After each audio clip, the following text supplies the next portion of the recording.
Hello there, and welcome to the Sleepy Science Channel. Tonight, we are turning our attention to one of the most extreme and fascinating ideas in science. Black holes are objects so dense that space and time themselves behave differently around them.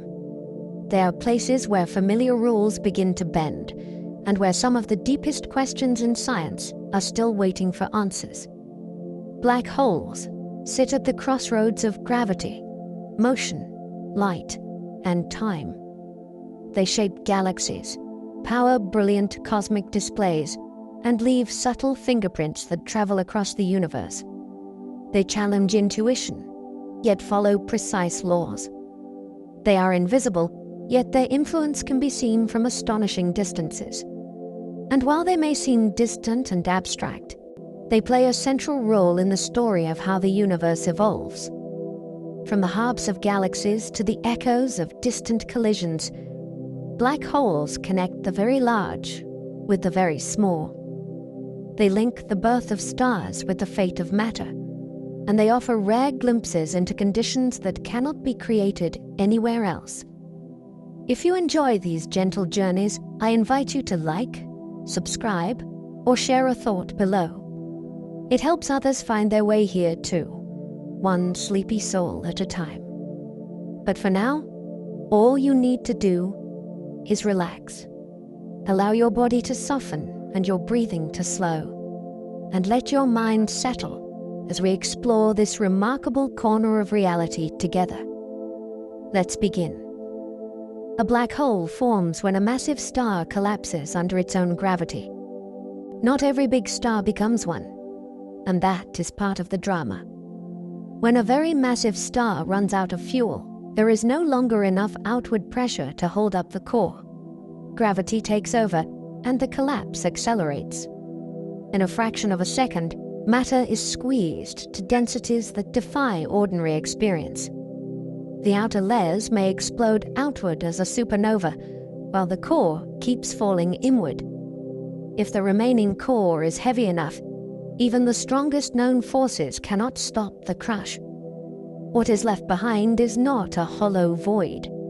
It is a compact object with so much mass packed so tightly that space-time curves inward around it, like a steep funnel made from the universe itself. Black holes do not pull harder than stars, unless you get very close. This surprises almost everyone at first, because the name makes them sound like cosmic vacuum cleaners. From far away, gravity depends mainly on mass and distance. If the Sun were replaced by a black hole of the same mass, Earth would keep orbiting in almost the same way. The difference appears when you approach. A normal star has a surface, so you cannot get arbitrarily close to its center. With a black hole, the mass is packed into a much smaller region, which lets you get close enough for gravity to change rapidly across short distances. That steep gradient is what makes the environment so dangerous. In other words, the real threat is not a stronger pull from afar. It is how fast the pull changes as you near it. The point of no return around a black hole is called the event horizon. It is not a wall, and it is not a glowing boundary. It is a location in space where the rules of escape change completely. Outside it, you can still aim a rocket outward and, in principle, leave. Inside it, every possible path forward leads deeper in, even if you fire engines at full power. The size of this boundary depends on the black hole's mass. For a black hole with the Sun's mass, the event horizon would be only a few kilometers across. For a supermassive one, it can be larger than the orbit of a planet. What makes it so strange is that you could drift across without feeling a sudden jolt. The change is not in your body. The change is in what the universe will allow next. Once something crosses the event horizon, it cannot come back out. This is not a matter of strength or stubbornness. It is a matter of direction. Near the horizon, space-time is curved so sharply that outward stops being a usable future. Light beams aimed outward still lose, which means no message, no signal, and no last-minute rescue can reach the outside world. Yet the experience depends on where you are watching from. To a distant observer, a falling object can appear to slow and fade as its light becomes redder and weaker. To the falling object, the crossing happens in a finite time, with no flashing sign that announces it. That mismatch is part of what makes black holes so haunting. They can hide a perfectly ordinary moment inside a boundary that seals off the rest of the universe. Black holes are invisible because light cannot escape from them. That invisibility does not mean they are undetectable. A black hole can reveal itself by what it does to its surroundings. Gas that spirals inward can heat up until it shines fiercely, often in X-rays, because gravity converts motion into heat so efficiently. Background starlight can be bent into arcs or rings when it passes near, because gravity curves the path of light. And when a black hole sits in front of a distant source, it can briefly magnify that source like a natural telescope. Even the darkness can have a shape. The region where light is trapped into tight paths creates a silhouette against the glow around it. So the black hole itself stays dark, but the universe nearby can become bright, distorted, and loud in radiation, all because of the same invisible grip. Scientists detect black holes by watching how nearby stars move. Gravity leaves a signature that is hard to fake. If you see a star whipping around an unseen point at tremendous speed, you can work backward and calculate how much mass must be hidden there. The most famous example is near the center of our own galaxy, where astronomers tracked individual stars over many years. One star in particular follows a tight, elongated orbit that brings it startlingly close to an invisible central object before it swings back out again. By measuring that orbit carefully, scientists can infer both the mass and the compactness of what the star is circling. If the hidden mass was spread out, the orbit would look different. The motion instead points to something extremely massive, packed into a very small region. It is a detective story written in starlight and patience. The center of the Milky Way contains a supermassive black hole. It is not close in everyday terms, yet it is close enough that we can study it in detail compared with many other galaxies. This object sits in the crowded region called the galactic center, where gas clouds, dust, and stars weave through a complicated gravitational environment. Most of the time it is relatively quiet, which is part of what makes it intriguing.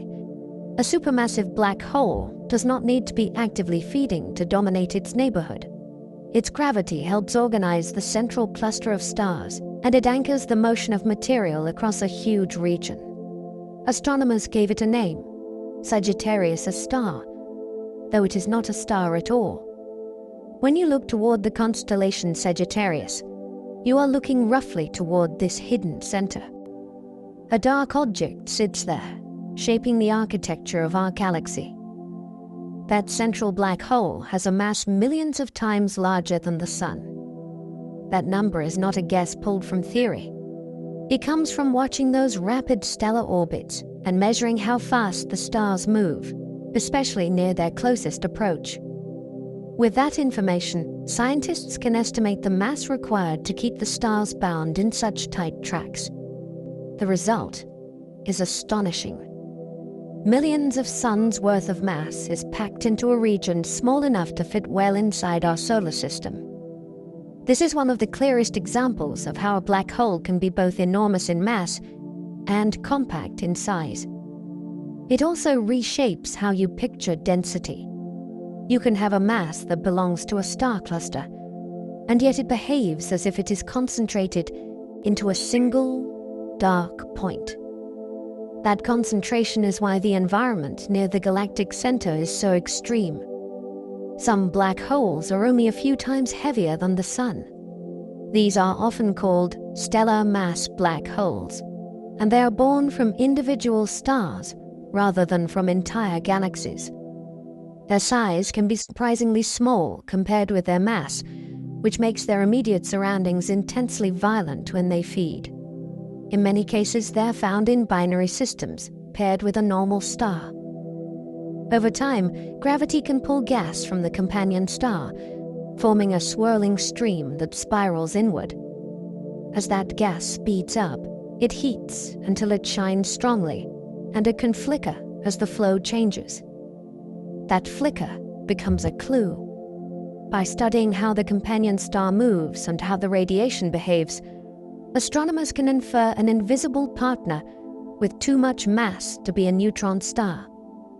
These black holes feel almost personal compared with supermassive ones. They live in star systems, they interact, and they change their neighborhood dramatically. Others are billions of times heavier than the Sun. These are the giants of the black hole family, and they usually live in the centers of large galaxies. Their mass is so huge that their event horizons can span distances comparable to the scale of planetary orbits. That scale changes the feel of the gravity nearby. Instead of tearing things apart immediately, a very massive black hole can allow matter to orbit in large, stable paths far from the horizon. Yet when these giants feed, they can become the engines behind active galaxies, lighting up their cores with enormous power. They also influence their surroundings over long timescales. The growth of a central black hole appears linked to the growth of the galaxy around it, as if the galaxy and its hidden core are in a long gravitational conversation. Even when they are quiet, their mass shapes the motion of stars across the galactic bulge. Stellar black holes form from the deaths of large stars. In the final stages of a massive star's life, the core becomes a kind of cosmic balancing act. Nuclear burning once provided pressure that pushed outward, but as fuel runs low, that support weakens. The core contracts, heats, and races through its last burning phases until it can no longer produce enough pressure to resist gravity. What happens next depends on the mass that remains in the core after the star sheds material and explodes. If the core is light enough, it can settle as a neutron star.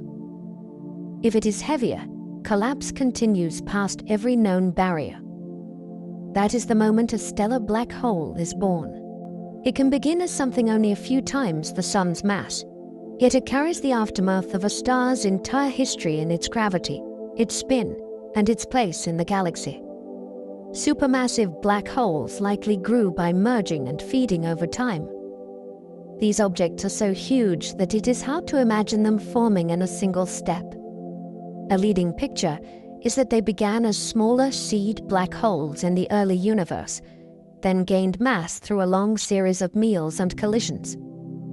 Gas drifting toward the center of a young galaxy can settle into a dense, rotating flow that steadily feeds the central black hole. At the same time, galaxies collide and merge, and their central black holes can end up bound together in a slow, spiraling dance. Over millions of years, they lose energy and finally combine into one larger object. Each merger adds mass and can change the final spin. Each feeding episode can light up a galaxy's core as a quasar. What we see today may be the end result of countless chapters of growth that played out over cosmic time. Black holes can grow by pulling in gas, dust, and even stars. Growth is not usually a single dramatic gulp. It is often a steady process, like a gravitational tide drawing material inward bit by bit. Gas clouds can drift too close and begin to spiral toward the center, heating as they fall and radiating energy away. Dust rides along with that gas, and it can hide the action from ordinary telescopes while the region blazes in other wavelengths. Sometimes the meal is far more dramatic. A star can wander into a region where gravity changes sharply over short distances, and the star is stretched and torn apart. Part of that shredded material escapes, but part can settle into a hot, swirling flow that feeds the black hole for months or years. Over long timescales, this steady diet can turn a modest black hole into a much larger one. Matter falling toward a black hole heats up and glows brightly. Gravity does not just pull material inward. It also converts motion into heat as gas collides, compresses, and churns on the way down. The closer the gas gets, the faster it moves, and the more violently it rubs against itself. That friction and compression can raise temperatures high enough to produce intense radiation, often in ultraviolet and X-rays. In some systems, this light flickers and flares as the flow becomes unstable, like weather in a stormy atmosphere. In others, the brightness can surge when a new supply of gas arrives. The remarkable point is that the black hole itself stays dark, yet the region around it can become one of the brightest places in the universe. By studying that glow, astronomers learn how matter behaves under extreme gravity, and they can infer properties of the hidden object doing the pulling. This glowing matter forms a spinning structure called an accretion disk. When gas approaches a black hole, it rarely falls straight in. It usually arrives with some sideways motion, which means it carries angular momentum. Instead of plunging immediately, the gas settles into a flattened rotating disk, with inner regions orbiting faster than outer regions. That shear creates friction and turbulence, which lets the gas lose energy and drift inward in a slow spiral. The disk can be thin and bright in some systems, or thick and chaotic in others, depending on how much material is supplied.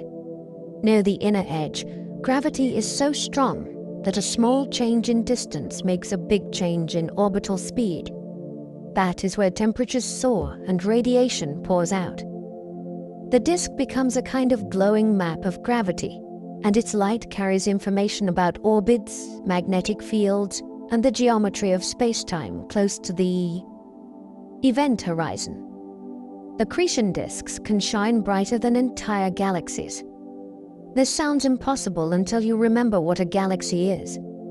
A galaxy is hundreds of billions of stars. Yet an actively feeding supermassive black hole can release enormous energy from a region that is tiny compared with a galaxy's full size. The reason is efficiency. When matter falls deep into a gravitational well, a surprising fraction of its energy can be converted into radiation before it disappears. In some cases, that energy output can dominate the light from every star in the host galaxy combined. Seen from far away, the bright core can look like a star, even though it is powered by a black hole millions or billions of times heavier than the Sun. These brilliant objects are called quasars. They can be visible across the observable universe, which means they let us study the early cosmos by using black holes as beacons. Some black holes launch powerful jets of particles into space. Not all of the infilling material ends up swallowed. In some systems, a portion is redirected into narrow beams that shoot outward from the poles. These jets are made of charged particles moving at extreme speeds, and they are guided by intense magnetic fields around the black hole and its disk. Jets can shine in radio waves, visible light, and X-rays, depending on their energy and environment. They can also vary in brightness, as if the engine turns up and down.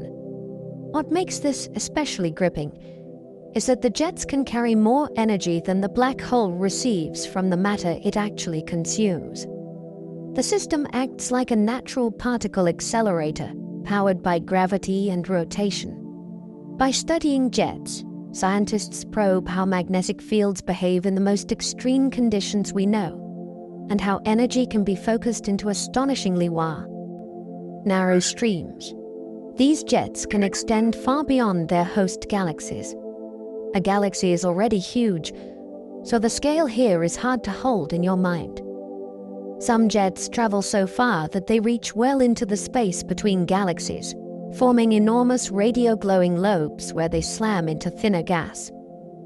Along the way, they can punch through surrounding material and carve out long channels in the galaxy's halo. This matters because galaxies do not evolve in isolation. They live in a larger environment filled with gas that can cool, collapse, and form new stars. A powerful jet can heat that gas, stir it, or push it outward, changing the future of star formation across an entire region. In that sense, a black hole can influence places that are vastly larger than the black hole itself. The central engine is small, but the consequences can be galaxy-sized or larger. That contrast is one reason jets remain one of the most dramatic signs of black hole activity. Jets travel close to the speed of light. When something moves that fast, the universe starts playing tricks on your expectations. Motion near light speed changes how brightness looks, how time intervals appear, and how signals arrive. A jet aimed roughly toward Earth can seem brighter than it would otherwise be, because its radiation is boosted by its motion. The jet can also appear to change position rapidly, creating the illusion of faster-than-light motion across the sky. Nothing is actually outrunning light. It is a viewing effect caused by geometry and timing. The particles inside the jet carry enormous energy, and when they interact with magnetic fields, they can produce intense radiation across many wavelengths.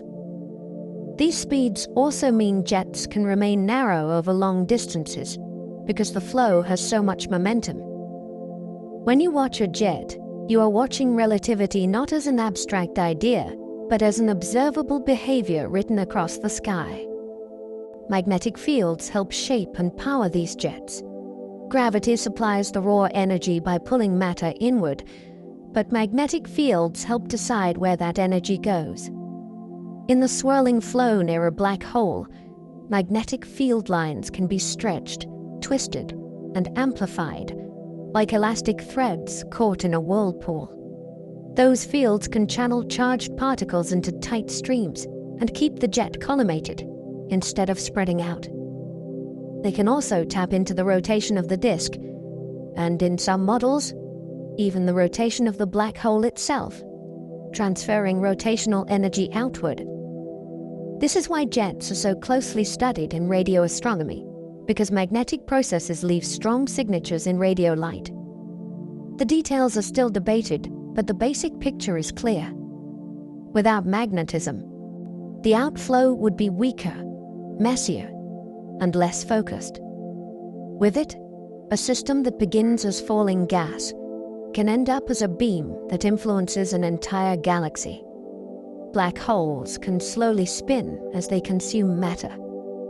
Spin is a kind of memory of how material arrived. If a black hole feeds from a disk that rotates in a steady direction, the incoming matter carries angular momentum, and that can gradually increase the black hole's rotation. Over long periods, this can lead to very rapid spins. If feeding happens in bursts from different directions, the spin can change in a more complicated way, sometimes speeding up, sometimes being partially cancelled.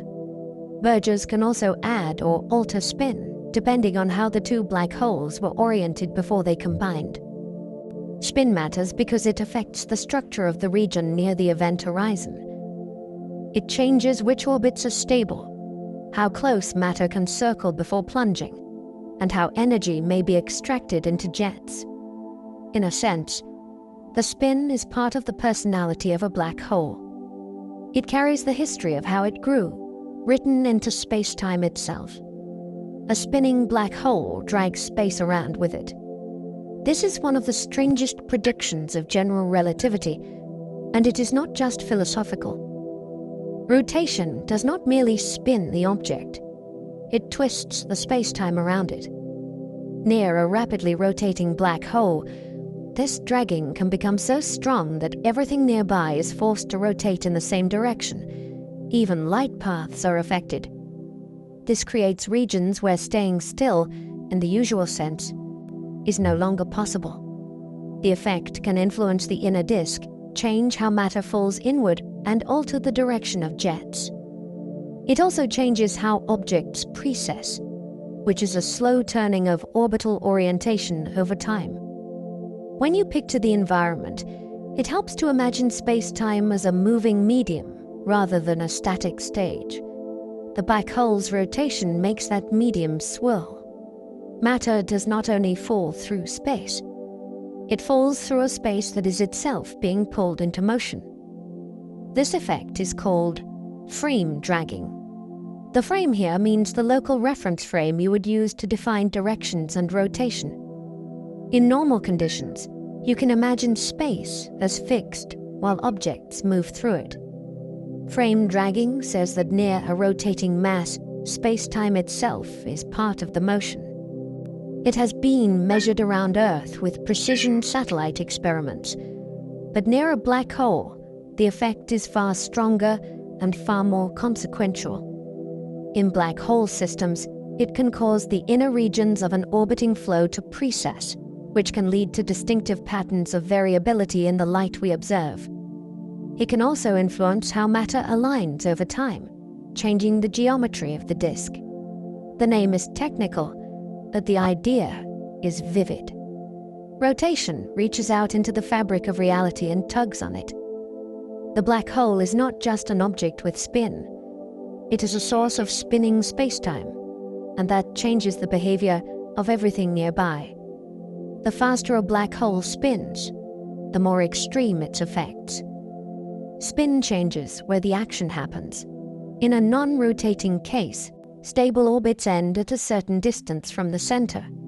With rapid rotation, matter can orbit closer on some paths, which means it can heat up more and radiate more strongly before plunging inward. Rapid spin also strengthens spacetime twisting, which can reshape the inner disk and influence how jets are launched. There is also a limit. A black hole cannot spin arbitrarily fast, because at some point the physics of formation and accretion prevents further spin-up. Many observed systems appear to have high spins, and measuring that spin is an active field of research.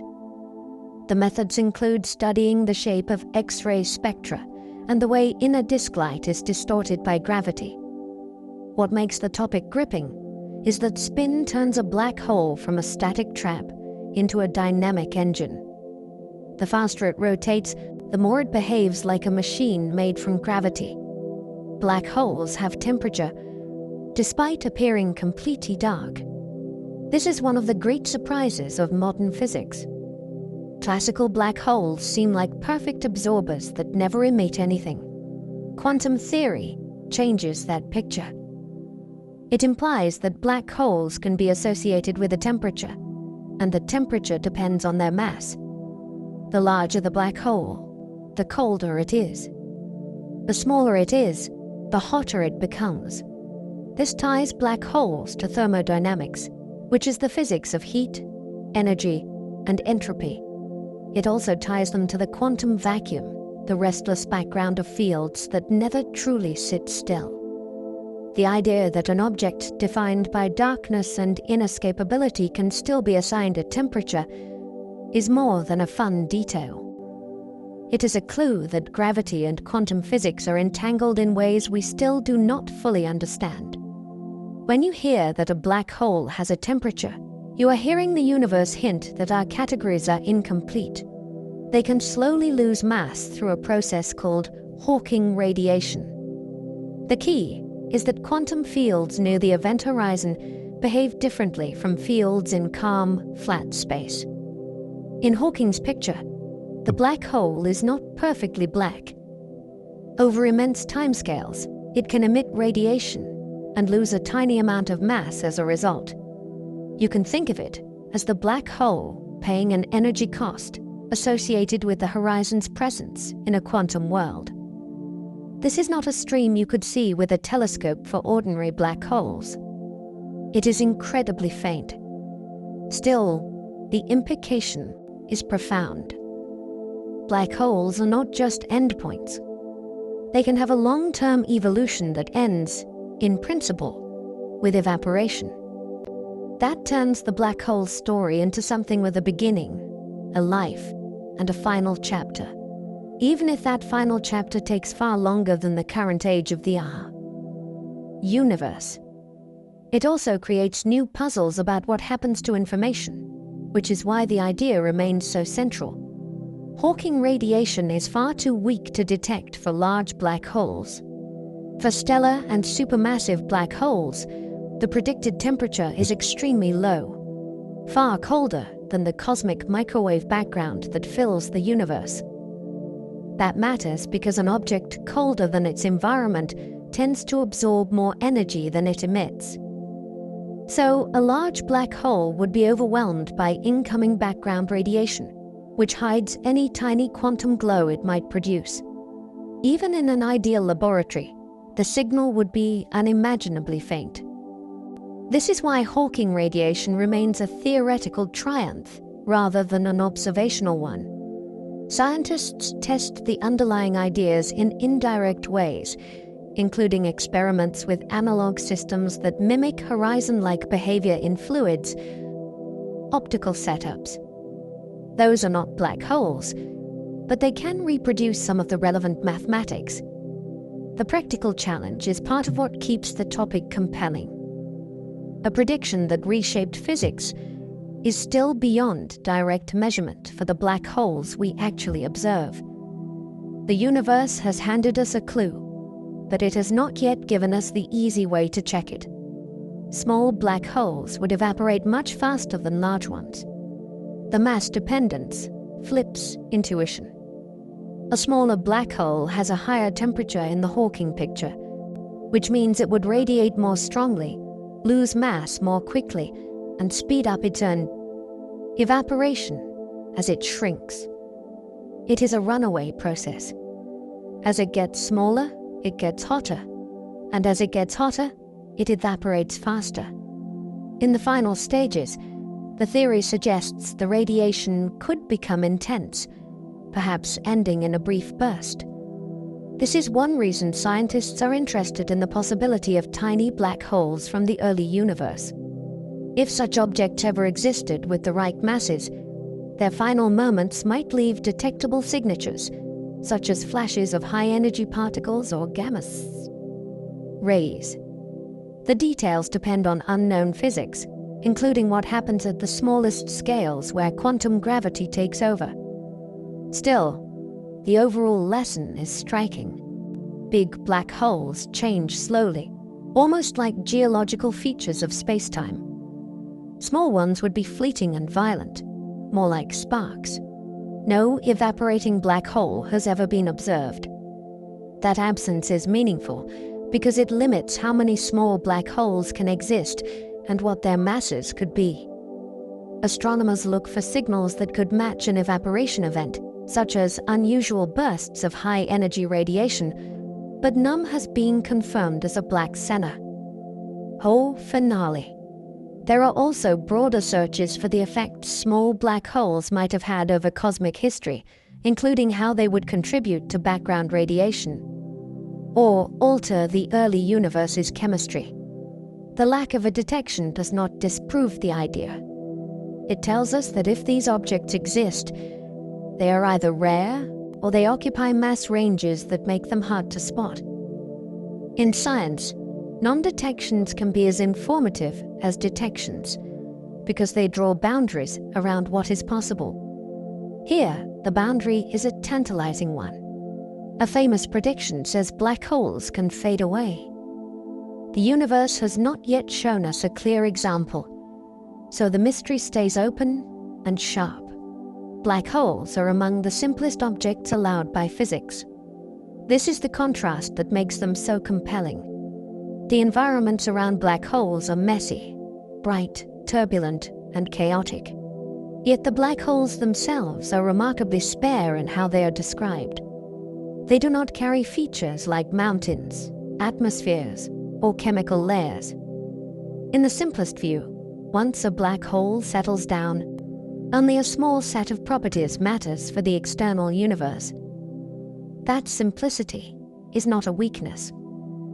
It makes black holes powerful test objects because the theory gives precise predictions with fewer moving parts. It also makes the information puzzle feel sharper. if something complex falls in, the outside description looks simple. Understanding how those statements can both be true is one of the reasons black holes sit at the center of modern theoretical physics. They are like a clean mathematical object embedded in a very noisy universe. That combination is rare and scientifically priceless. A black hole is fully described by mass, spin, and electric charge. This idea is often called the no-hair picture, and it is one of the cleanest statements in modern physics. No matter what formed the black hole, and no matter what fell in later, the outside world can only measure a small set of traits once the system settles down. Mass tells you how strong the gravity is. Spin tells you how space-time is twisted by rotation. Charge tells you how it would interact electrically, at least in principle. Everything else, like the original star's chemistry or a swallowed planet's shape, disappears from the outside description. That simplicity is not just a curiosity. It led scientists test gravity with unusual precision, because the predictions are sharp. If the real universe ever shows a settled black hole with extra measurable features, that would be a major clue that our theory is missing something fundamental. Most real black holes have almost no electric charge. Charge is easy to build in a laboratory, but space is not a quiet laboratory. The regions around black holes are filled with plasma, and plasma carries both positive and negative charges that move freely. If a black hole gained even a modest net charge, it would immediately start attracting opposite charges from its surroundings. Those charges would fall in and neutralize it. On top of that, any strong charge would repel charges of the same sign, which makes it hard to keep piling charge on in the first place. The result is that astrophysical black holes end up close to electrically neutral most of the time. That is useful, because it means their behavior is dominated by gravity and rotation, rather than electric effects. It also explains why the most dramatic signals we see, like hot disks and jets, are not powered by the black hole acting like a giant battery. They are powered by motion, magnetism, and gravity working together in extreme conditions. Black holes can merge with other black holes. For a long time, this sounded like a rare event, because black holes are small targets in a huge galaxy. Nature found ways to make it happen anyway. Two massive stars can form as a pair, live as a pair, and die as a pair. If both collapse into black holes, the system can remain bound. Star clusters offer another route.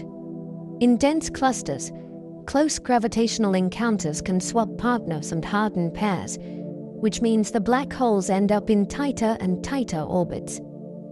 Once a pair is close enough, gravity itself starts draining orbital energy through gravitational waves. The orbit shrinks, the black holes circle faster, and the finale becomes inevitable. The last moments are unimaginably fast. Two invisible objects race around each other and then become one, leaving behind a single remnant whose mass and spin carry the history of that violent union. Merging black holes release energy as gravitational waves. The energy does not leave as light because there may be little or no matter nearby. Instead, it leaves as ripples in space-time itself. As the two black holes spiral inward, the waves grow stronger and faster, like a rising chirp.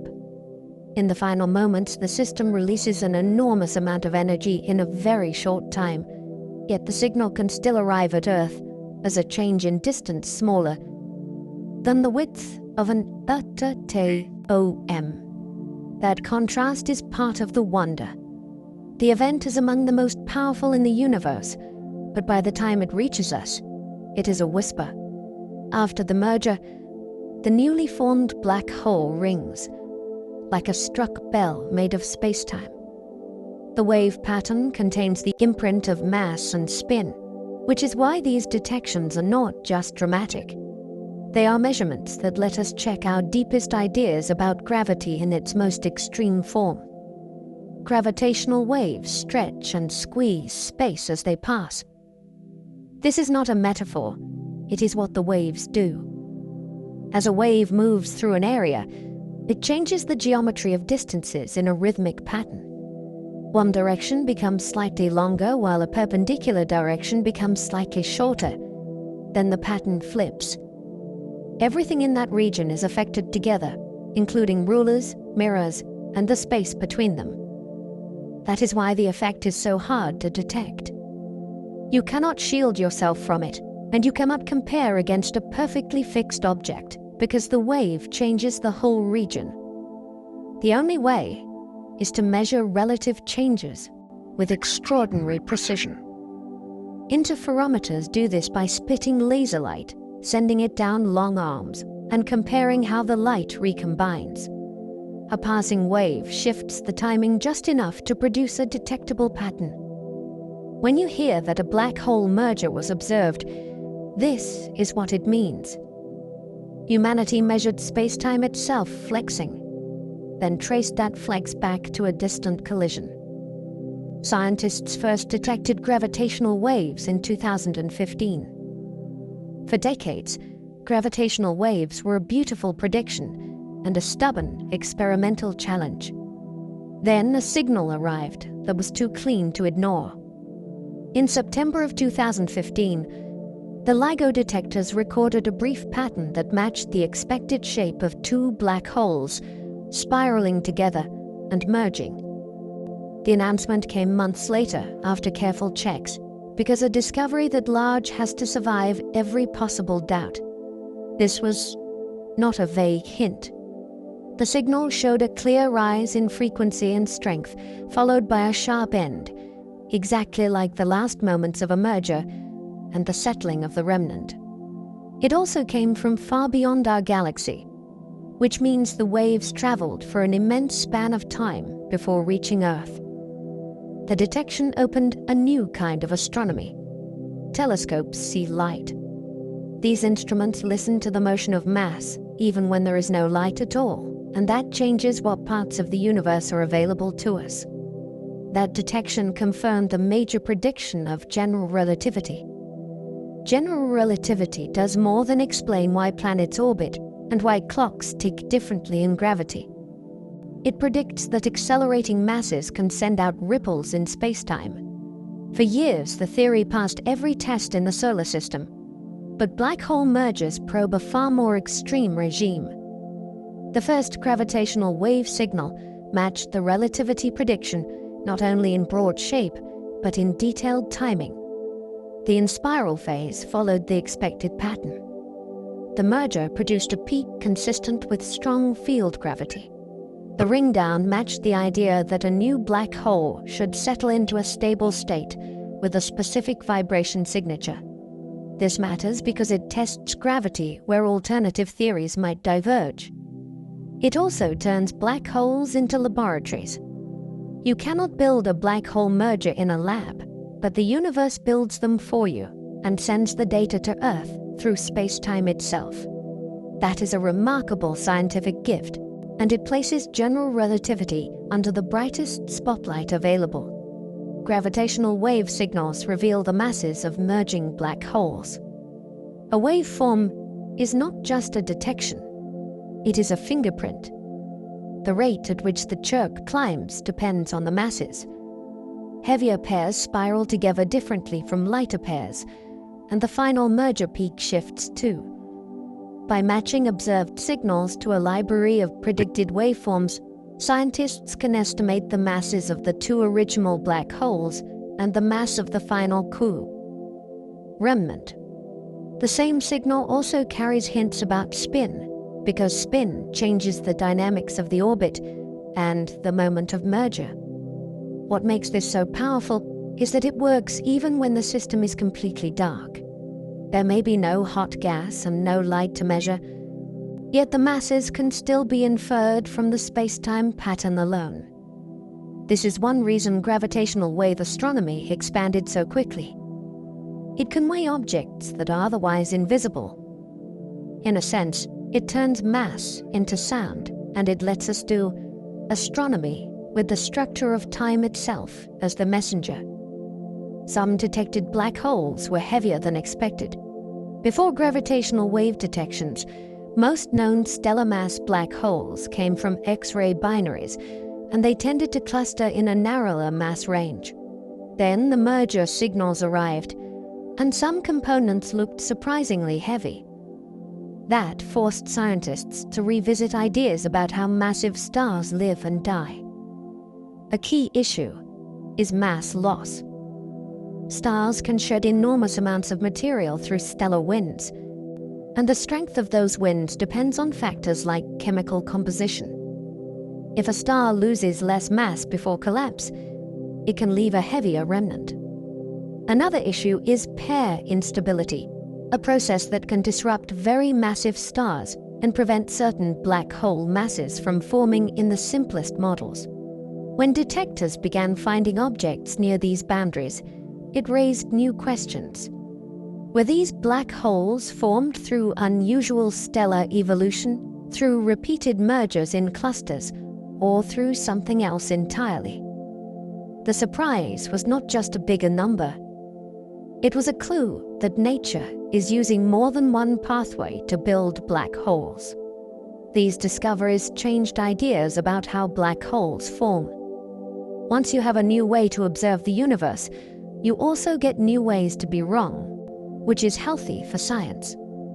Gravitational wave catalogs started to show patterns, including mass ranges, spin distributions, and hints about how often mergers happen. Those patterns feed back into models of stellar evolution and star formation. For example, if many merging black holes come from low metallicity environments, that points to specific eras of cosmic history and specific types of galaxies. If many mergers come from dense clusters, that points to a different story, where repeated interactions and partner swapping are important. Spin measurements can also hint at origin. Aligned spins suggest long-lived binary evolution. Random spin orientations suggest dynamical pairing. None of these clues is perfect on its own, but together they reshaped the field. Black holes stopped being rare curiosities and became a population that can be studied statistically. That shift is huge. It turns questions like, can this happen, into questions like, how often does it happen, and why that way? Black holes can also merge with neutron stars. This pairing is a collision between two extreme kinds of remnants. A neutron star is matter-packed so tightly that atoms are crushed, and the star becomes a city-sized sphere. When a black hole is in the mix, the outcome depends on mass and spin, and also on how compact the neutron star is. In some cases, the black hole simply swallows the neutron star, with little debris left outside. In other cases, the neutron star can be torn apart before the final plunge, which spreads material into space. That difference matters because debris can power light signals that accompany the gravitational waves. These mergers also help scientists study the neutron star equation of state, which is the relationship between pressure and density inside that ultra-dense matter. The waveform can carry information about tidal effects, and the presence or absence of bright aftermath can narrow down what happened. It is like watching gravity and nuclear matter collide in the same story, and both leave clues.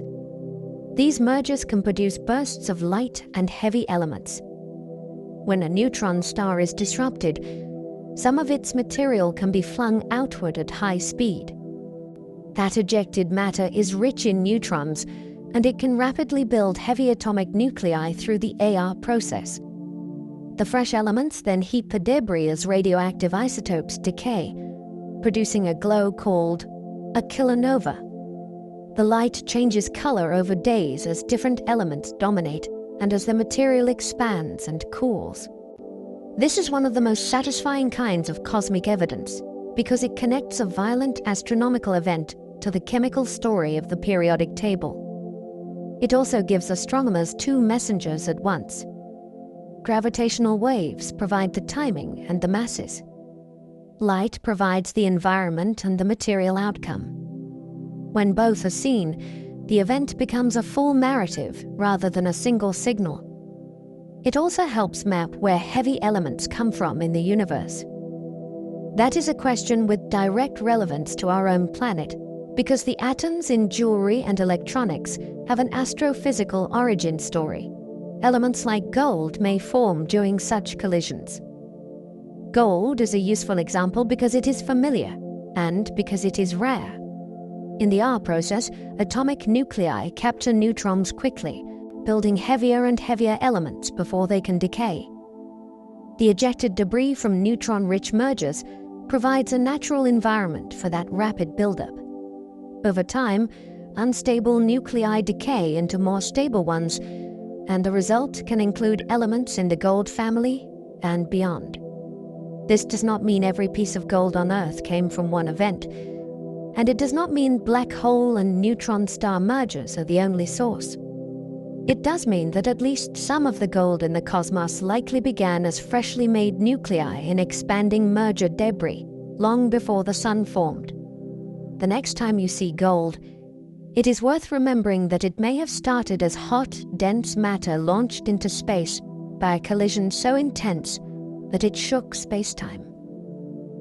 That is an origin story with real physics behind it, and it ties everyday objects to the most extreme events we can observe. A star that wanders too close can be torn apart. This is where the word spaghettification comes from, and it is as dramatic as it sounds. The side of the star closer to the black hole feels a stronger pull than the far side. When that difference becomes large enough, the star is stretched into a long stream. The star's own gravity cannot hold it together, and the star is shredded into a mixture of hot gas and debris. Some of that material is flung outward, and some falls inward and forms a temporary accretion flow. The system can flare to extraordinary brightness for weeks or months, even though the black hole itself remains dark. These events are also time-dependent, which makes them exciting to observe. You can catch a galaxy that looked ordinary last year, and then suddenly its center is blazing because a star met the wrong orbit. It is a reminder that galactic cores are not static. They are active gravitational environments where a single close pass can destroy a star and light up a galaxy's heart. This event is called a tidal disruption event. The name is clinical, but the reality is violent and scientifically rich. Tidal forces are the same basic idea that raises ocean tides on Earth, except here the gradient is so steep that it can rip a star apart. After disruption, the debris follows a range of orbits. Some escapes, but a significant fraction can return toward the black hole over time. That fallback rate often declines in a distinctive way, which gives astronomers a kind of clock to study. The returning gas can form a disk, produce strong ultraviolet and X-ray emission, and sometimes launch outflows. Observers look for sudden brightening in a galaxy's nucleus, and then track how the spectrum and brightness evolve. Because the event begins abruptly, it is like a natural experiment with a clear start time. It lets scientists study how an accretion flow turns on, how jets might form, and how a black hole reacts when it is suddenly fed. It also provides a rare chance to probe black holes in galaxies that were otherwise quiet, because disruption can reveal a hidden central mass. Tidal disruption events can be seen across vast distances. They are bright enough that modern sky surveys can find them by scanning large areas repeatedly and flagging sudden changes. This is time domain astronomy, where the key information is not just what is in the sky, but what is changing. When a candidate flare is found, follow-up telescopes can measure its spectrum, its color evolution, and its X-ray behavior. The combination helps distinguish disruption events from supernova and other transients. Some are found in optical light. Others show up strongly in ultraviolet or X-rays. A few show evidence of jets aimed toward us, which makes them even brighter through relativistic boosting. Because these events can be detected far away, they help scientists build a census of black holes in many galaxies, including ones that do not host luminous, active nuclei most of the time. They also let us watch the process of stellar destruction unfold, rather than inferring it from a static snapshot. That is powerful, because it turns a theoretical picture into a sequence you can actually observe and compare across many cases. Black holes can remain quiet for long periods. A black hole does not need to be actively feeding to exist, and many spend most of their lives in a low-activity state. The key factor is supply. If there is little nearby gas, or if gas has too much angular momentum to fall inward efficiently, the black hole may have very little to accrete. Even in galactic centers, gas can be locked up in stars or kept hot and diffuse, which reduces feeding. The result is a central black hole that is gravitationally important but electromagnetically faint. This quiet phase matters because it is likely the common state rather than the exception. It also affects how we interpret the universe. If you only looked for bright, active black holes, you would miss most of them and get a distorted picture of black hole demographics. Quiet black holes are like dormant volcanoes. They can still shape the landscape through gravity, and they can still wake up if conditions change. But for long stretches, they may barely announce themselves in light. Quiet black holes are difficult to find. When a black hole is not surrounded by bright, hot gas, it does not advertise its presence. Astronomers then have to rely on subtler techniques. One method is to track the motion of a visible companion in a binary system, looking for an unseen mass that is too heavy to be a normal star. Another is gravitational microlensing, where a passing compact object briefly magnifies the light of a background star and can also shift the star's apparent position. Astrometric surveys can search for tiny wobbles in a star's motion that suggest an invisible partner. Each approach has challenges. Microlensing events are rare and unpredictable. Orbital studies require time and precision. Crowded regions make measurements harder. Yet progress is steady and the reward is significant. Finding quiet black holes helps map how common they are, how massive they tend to be, and how they're distributed through the galaxy. It also checks our models of stellar death, because every quiet black hole is evidence of a past collapse that may not have produced a dramatic, visible supernova. Some black holes may drift alone through galaxies.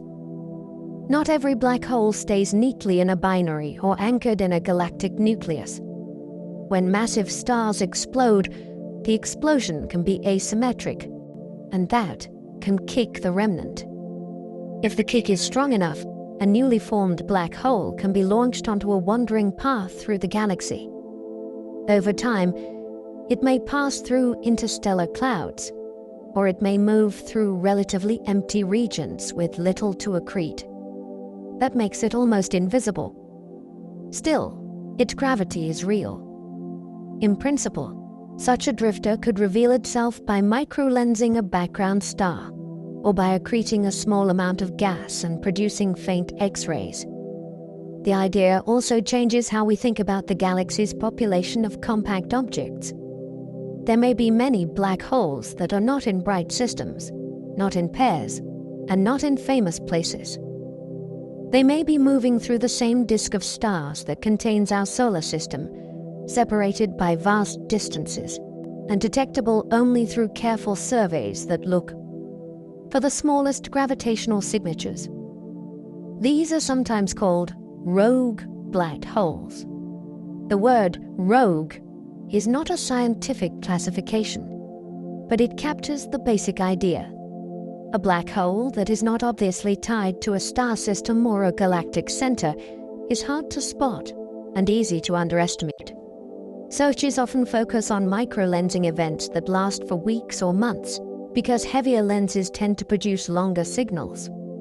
If a lensing event also shows a measurable shift in the background star's apparent position, scientists can better infer the lens's mass and decide whether it could be a tassel POOD.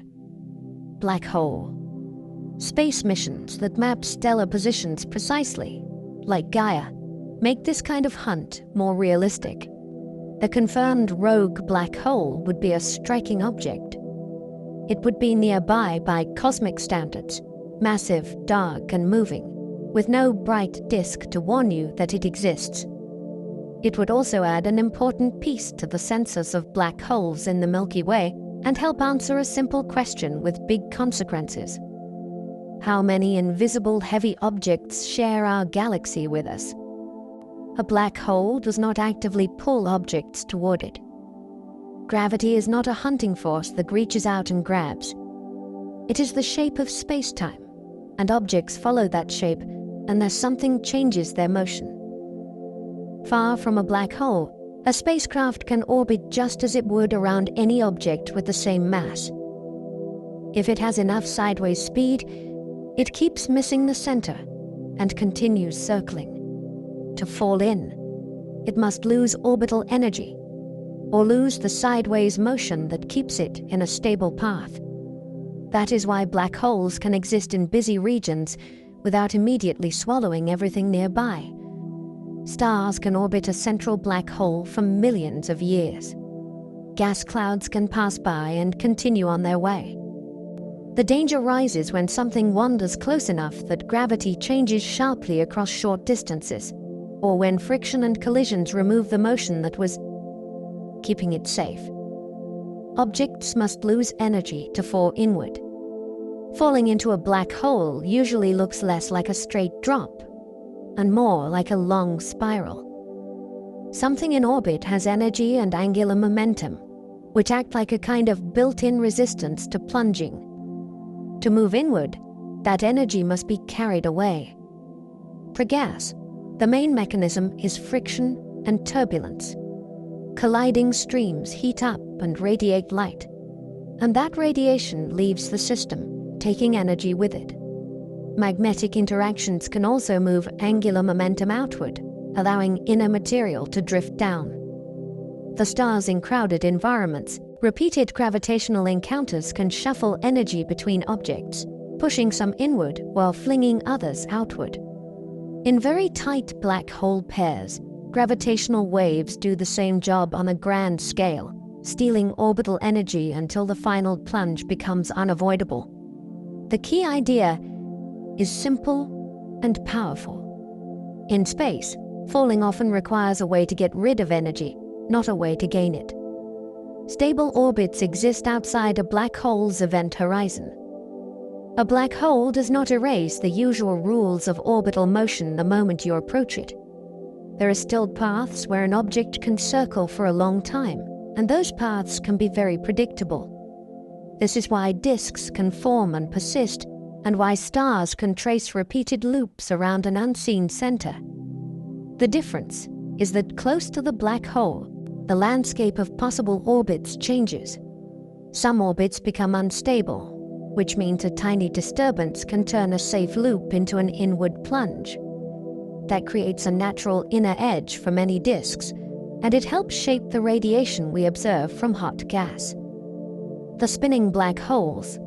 The details depend on whether the orbit goes with the spin or against it. In a sense, a black hole is not just a trap. It is also a gravitational organizer, with a structured map of allowed motions outside its boundary. Inside the event horizon, all paths lead inward. The strangest part is that this is not about being too weak to escape. It is about what forward means. In relativity, the future is a set of possible directions you can move through space-time. Outside the horizon, some of those future directions point outward, so escape remains possible. At the horizon, the geometry tips so steeply that every future directed path aims toward the center. Even a beam of light that tries to go outward still moves inward in terms of the deeper geometry. This is why the horizon is such a clean boundary. It is not a physical surface that blocks you. It is a boundary in the space of possible futures. That idea can sound abstract, yet it has a clear consequence. Once you cross, turning around is not like turning a vehicle. It is like trying to drive into yesterday. The option simply is not available. The singularity lies at the center of a black hole. In the simplest mathematical descriptions, the collapse does not stop at a dense core. It continues until the curvature of space-time becomes infinite, and density becomes infinite too. That predicted endpoint is called the singularity. It is not something anyone thinks of as a normal object sitting in space. It is more like a warning sign inside the equations, where the usual concepts of distance and time stop behaving in familiar ways. The singularity is hidden by the event horizon, which is why it does not immediately contradict what we observe. Still, the idea matters, because it tells us where our best theory is being pushed past its safe range. In everyday life, infinities usually mean a model has been taken beyond where it applies. The singularity may be a real feature of nature, or it may be a signal that new physics must appear before the collapse reaches that extreme. Current physics cannot fully describe the singularity. General relativity is brilliant at describing gravity as geometry, but it treats spacetime as smooth and continuous. Quantum physics, on the other hand, tells us that fields have fluctuations and that small scales can behave in surprising ways. A singularity sits exactly where those two frameworks collide. Near such extreme curvature, quantum effects should matter. Yet we do not have a complete theory that unifies quantum rules with gravitational geometry. That is why predictions become unreliable. It is not that the equations give no answer. They give answers that include infinities and contradictions, which is usually the sign that a deeper description is needed. Many researchers expect that whatever replaces the singularity will involve a new picture of spacetime at tiny scales, and possibly a limit to how tightly matter and energy can be compressed. Until that theory is complete, the singularity remains one of the clearest places where physics admits it has reached the edge of its own map. Singularities mark where known theories break down. In physics, a singularity is often less like a destination and more like a red flag. When a calculation produces infinite density or infinite curvature, it usually means the model is being asked to describe conditions it was never built for. That is exactly what happens here. General relativity was designed to describe smooth spacetime and large-scale gravity. It works beautifully for planets, stars, and even the overall evolution of the universe. At a singularity, the smooth picture collapses, and the theory can no longer reliably tell you what happens next. This is not unique to black holes. Similar singularities appear when you run simple models backward toward the very early universe. In both cases, the infinities are telling the same story. Our current tools are incomplete at the most extreme densities. That is why singularities are scientifically valuable. They are not just weird results. They are signposts that point directly toward the missing pieces of our understanding. Quantum gravity may change how singularities behave. Many approaches try to build a theory where spacetime itself has quantum properties. In some ideas, space is made of tiny units, so there is a smallest meaningful scale. In others, geometry emerges from deeper ingredients, like information and fields that behave differently at high energy. If spacetime has a built-in graininess or a new set of quantum rules, then the runaway collapse predicted by classical relativity might be halted or redirected. Instead of an infinite point, the core might reach an extreme but finite density. Some models suggest a bounce, where collapse transitions into expansion under quantum pressure-like effects. Others suggest that what we call the singularity is replaced by a region where familiar notions of time and distance become fuzzy, but not infinite. These ideas are still being tested, mostly through mathematics and consistency checks, because direct experiments are hard. Still, black holes remain one of the best places to search for quantum gravity's fingerprints, because they push nature into the strongest curvature we can observe.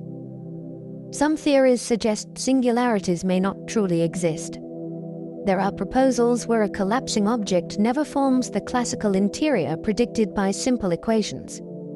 Instead, exotic states of matter or new gravitational behavior could create an ultra-compact object that looks almost like a black hole from outside. Some ideas involve a shell or a vacuum-like interior that resists complete collapse. Others propose that quantum effects could create a long-lived remnant, so the endpoint is compact and extreme, but not mathematically infinite.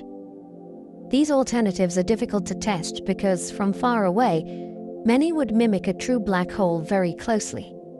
The differences might appear in subtle ways, such as how the object rings after a merger, or how matter behaves at the innermost edge of an accretion flow.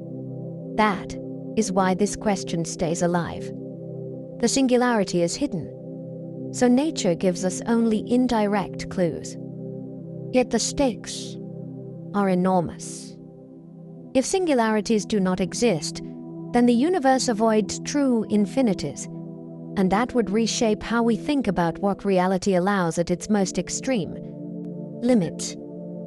These questions remain open and actively studied. Black holes sit at the intersection of observation and theory in a rare way. Telescopes can track stars orbiting invisible masses, radio arrays can map the glow of gas near an event horizon, and gravitational wave detectors can record the aftershocks of mergers. At the same time, theorists are wrestling with deep questions about information, quantum behavior, and what space-time is made of. Progress often comes from connecting these worlds. A new observation can eliminate a class of models. A new mathematical insight can suggest what signature to look for in the sky. Even the absence of a signal can be revealing, because it constrains how extreme certain effects can be. This is why black hole research moves so quickly. It is not a single problem with one answer. It is a network of mysteries that reinforce each other, from the largest scales of galaxies to the smallest scales where quantum gravity might live. Each new dataset is a new chance to learn what the universe does when it is pushed to the edge. Wormholes are theoretical tunnels through space-time.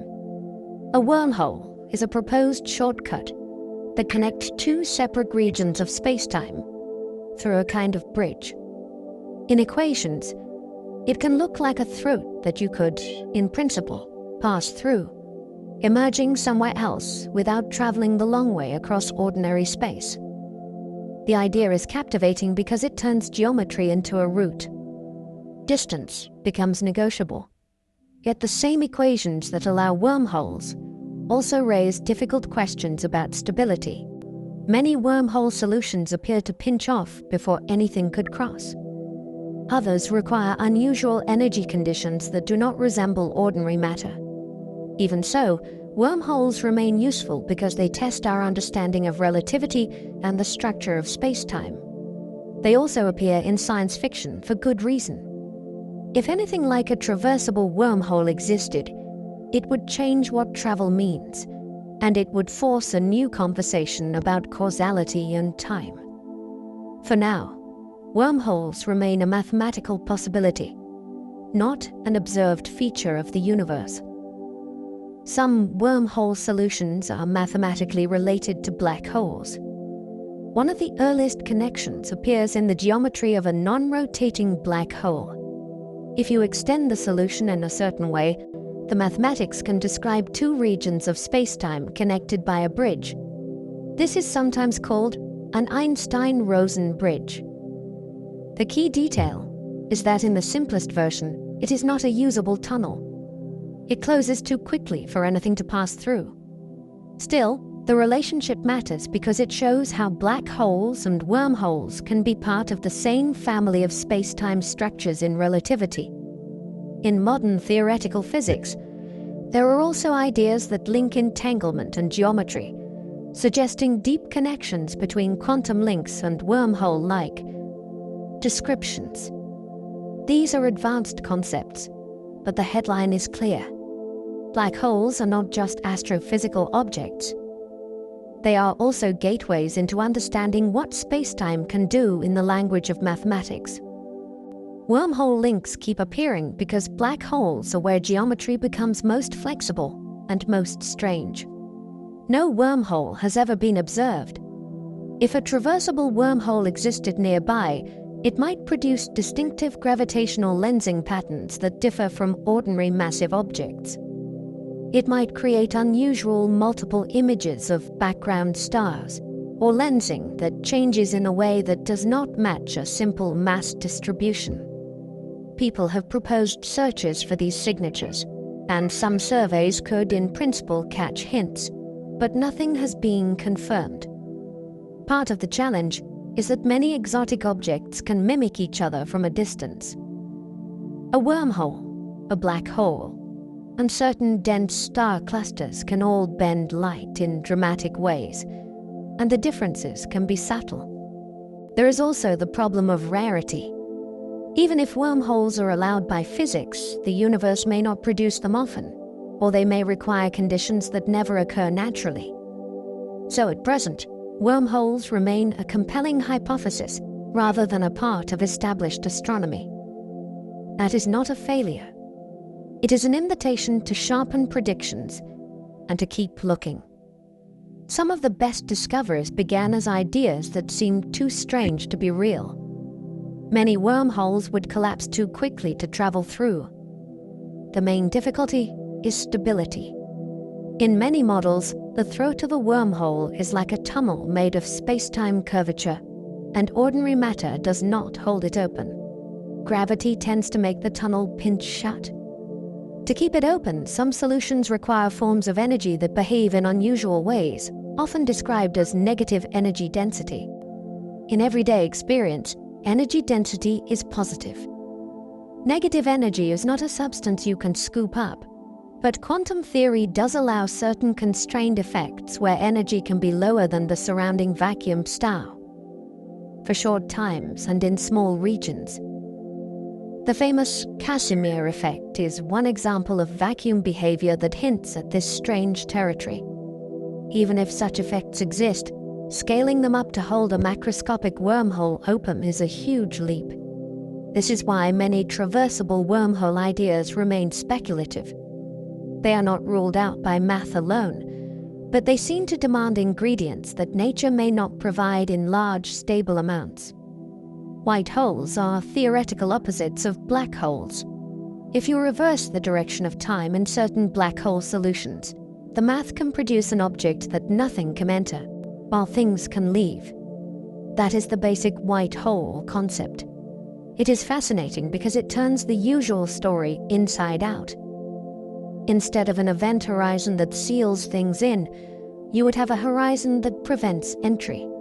The object would behave like a one-way outlet in spacetime. In theory, it could eject matter and light, and nothing could cross inward to stop it. This raises immediate questions about realism. In our universe, we see plenty of things falling inward under gravity, and we see horizons forming from collapse. We do not see objects that spontaneously spew matter in a way that cannot be traced to an explosion or a star. Still, white holes remain useful as thought tools. They help clarify how time symmetry appears in equations, and how the real universe chooses one direction of time through thermodynamics and entropy. A white hole would expel matter instead of absorbing it. The defining behavior would be a kind of cosmic refusal.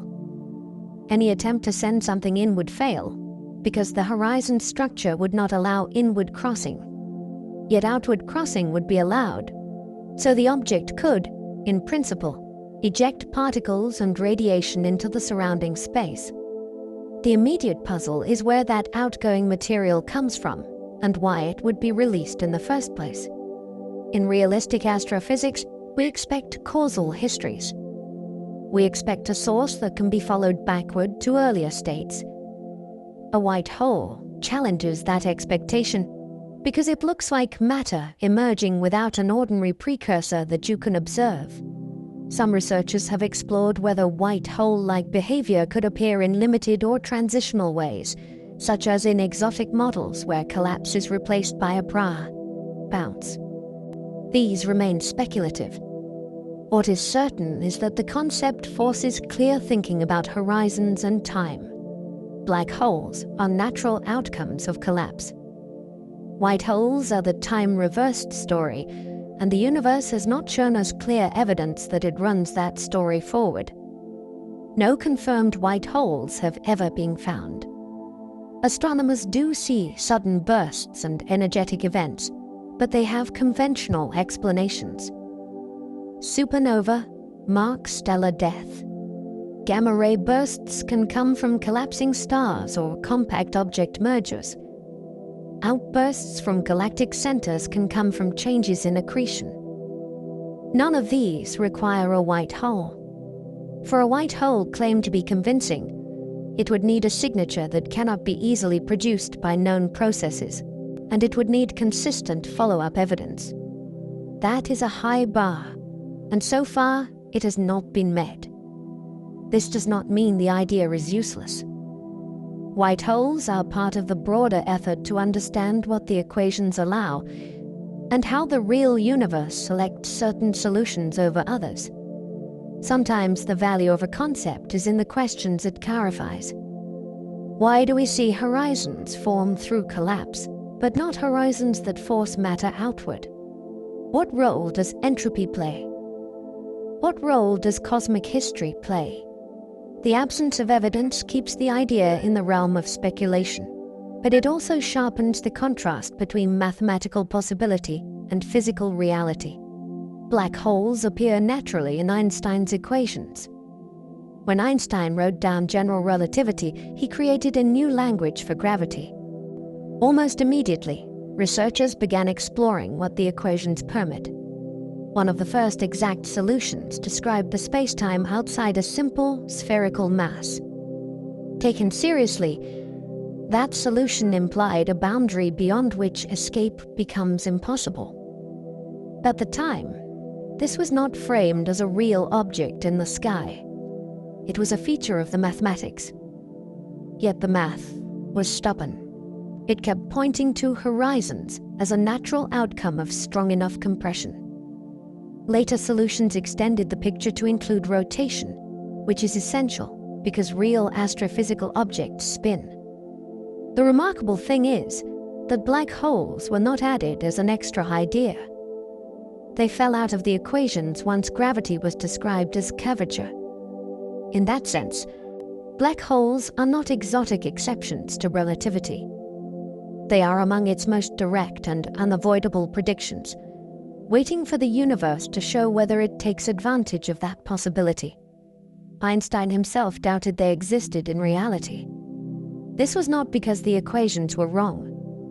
It was because the physical interpretation was unsettling, and the idea of a true horizon felt too extreme. Early discussions often treated the horizon as a mathematical artifact rather than a real boundary. There was also the question of formation. Could a real star collapse far enough to produce such a region, or would some other effect intervene? Even within relativity, it took time for the community to clarify which features were coordinate issues and which were physical. As the decades passed, the picture sharpened. Relativity did not merely allow black holes. It suggested collapse could produce them under realistic conditions. Einstein's caution is worth remembering because it shows how science progresses. Even a revolutionary theory can produce predictions that feel too strange to accept at first. Doubt is not failure. Doubt is the pressure that forces ideas to earn their place through clearer mathematics and, eventually, evidence from the sky. Evidence slowly accumulated over the 20th century. The case did not turn on a single dramatic observation. It built step by step. Astronomers discovered extremely bright galactic cores that suggested compact power sources. X-ray astronomy revealed systems where invisible objects pulled gas from companions and heated it to extreme temperatures. Improved telescopes made it possible to track stellar motions near galactic centers, revealing enormous masses packed into tiny regions. Theoretical work also matured, showing how collapse could proceed and how accretion could generate the observed radiation. By the late 20th century, black holes were no longer just mathematical curiosities. They were the best explanation for multiple classes of phenomena across different wavelengths. The shift was cultural as well as scientific. The term black hole entered public language, and the object moved from fringe speculation into the core of astrophysics. What began as an uncomfortable implication of equations became a central tool for understanding galaxies, high-energy light, and the behavior of matter under Pingler. Extreme gravity. Early black hole candidates came from X-ray observations. When astronomers first opened the X-ray sky, it looked nothing like the calm, familiar night. Instead of steady starlight, there were fierce, flickering sources that seemed to switch on and off. Many of them sat inside our own galaxy, and some brightened so strongly that they demanded an explanation beyond ordinary stars. The key clue was variability. These sources could change dramatically on short timescales, which suggested the emitting region was small. That pointed toward compact objects. In several cases, the X-rays appeared alongside evidence for an unseen massive companion. This was the beginning of a new kind of astronomy, where invisible objects were discovered by the violence of their surroundings. Long before we had images or gravitational waves, X-rays gave the first practical trail to follow. They hinted that something dark and massive was feeding nearby. Hot gas near black holes emits strong X-rays. Gas does not glow in X-rays because it is naturally hot. It glows that way because gravity can accelerate it to enormous speeds, then force it to collide and churn. As gas spirals inward, different layers rub and crash into each other. The energy of that motion turns into heat, and the temperatures can rise so high that the radiation shifts into the X-ray part of the spectrum. Near the inner regions, atoms can be stripped of their electrons, leaving a plasma that behaves in ways we do not see on Earth. The X-rays can also carry signatures of motion and gravity. Spectral lines can be broadened by speed and shifted by gravitational effects. Even the flicker of X-ray brightness can reveal how the flow is changing from moment to moment. In a sense, X-rays are a readable language. They tell you that matter is falling deep into a gravitational well and getting punished into brilliance. X-ray binaries helped identify stellar black holes. In these systems, a normal star shares an orbit with a compact, invisible partner. The star can lose gas to its companion, either through a stellar wind or through a stream of material pulled off by gravity. That transferred gas does not usually fall straight in. It forms a hot, rapidly rotating flow that can shine strongly in X-rays. Meanwhile, the visible star's motion can be tracked through shifts in its spectral lines, which reveals how fast it orbits and how heavy its unseen partner must be. When the inferred mass is too large for a neutron star, the simplest answer is a black hole. Some X-ray binaries also show characteristic changes in brightness and spectrum, as if the accretion flow switches between different states. Those state changes became a rich field of study on their own. This is how black holes became tangible. They were not seen directly at first. They were recognized as the missing weight in an orbit paired with a glowing stream of stolen gas. Supermassive black holes are linked to galaxy formation. Galaxies are not only collections of stars. They are ecosystems of gas, dust, and dark matter, and their centers often host something massive and compact. Evidence now suggests that the growth of a galaxy and the growth of its central black hole are connected. When a galaxy is young and rich in gas, its center can feed a black hole, which can become active and luminous. That activity can also affect the galaxy's future by heating gas or pushing it around. Over time, galaxies merge, and their central black holes can eventually merge too. This creates a long feedback loop between the core and the larger structure. The most striking part is scale. A central black hole is tiny compared with a galaxy, yet it can influence gas across tens of thousands of light years. That makes it hard to treat black holes as mere passengers. They appear to be participants in how galaxies settle, brighten, and mature. Almost every large galaxy hosts a central black hole. This has become one of the most important general statements in modern astronomy. In galaxy after galaxy, careful measurements point to a massive, compact object in the middle. Sometimes the evidence comes from fast-moving stars near the center. Sometimes it comes from gas disks orbiting too quickly to be explained otherwise. Sometimes it comes from the galaxy's history of active phases, when the core was bright enough to outshine its stars.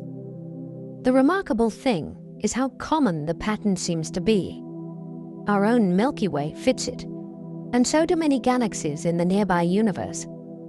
This suggests that black holes and galaxies have been growing together for a very long time.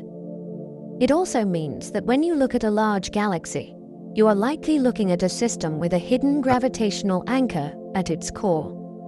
That anchor is not visible in ordinary light, yet it helps organize motion in the central region and influence the galaxy's long-term evolution. The mass of a galaxy correlates with its central black hole. This relationship is one of the cleanest hints that galaxies and their black holes are not independent. When astronomers compare black hole masses with properties of their host galaxies, they find patterns that are too consistent to dismiss as coincidence. In particular, the black hole mass tends to track the mass and the stellar motions of the galaxy's central bulge. It is as if the galaxy's inner structure and the black hole's growth kept pace over cosmic time. The correlation is not perfect, and the scatter is scientifically interesting, but the overall trend is strong enough to guide models. Any theory of galaxy formation now has to explain why a central black hole ends up with roughly the right mass for the galaxy around it. The physics behind the link likely involves gas inflows, star formation, and energy output from active phases. The correlation acts like a constraint. It tells you that whatever shaped galaxies also shaped the growth of their darkest central objects. This suggests galaxies and black holes evolved together. If black holes were only accidental leftovers, you would not expect them to match their hosts so well. Instead, the evidence points toward a shared story. When gas flows into a galaxy's center, it can feed both star formation and black hole growth. When the black hole becomes active, it can influence how much gas remains available for future stars.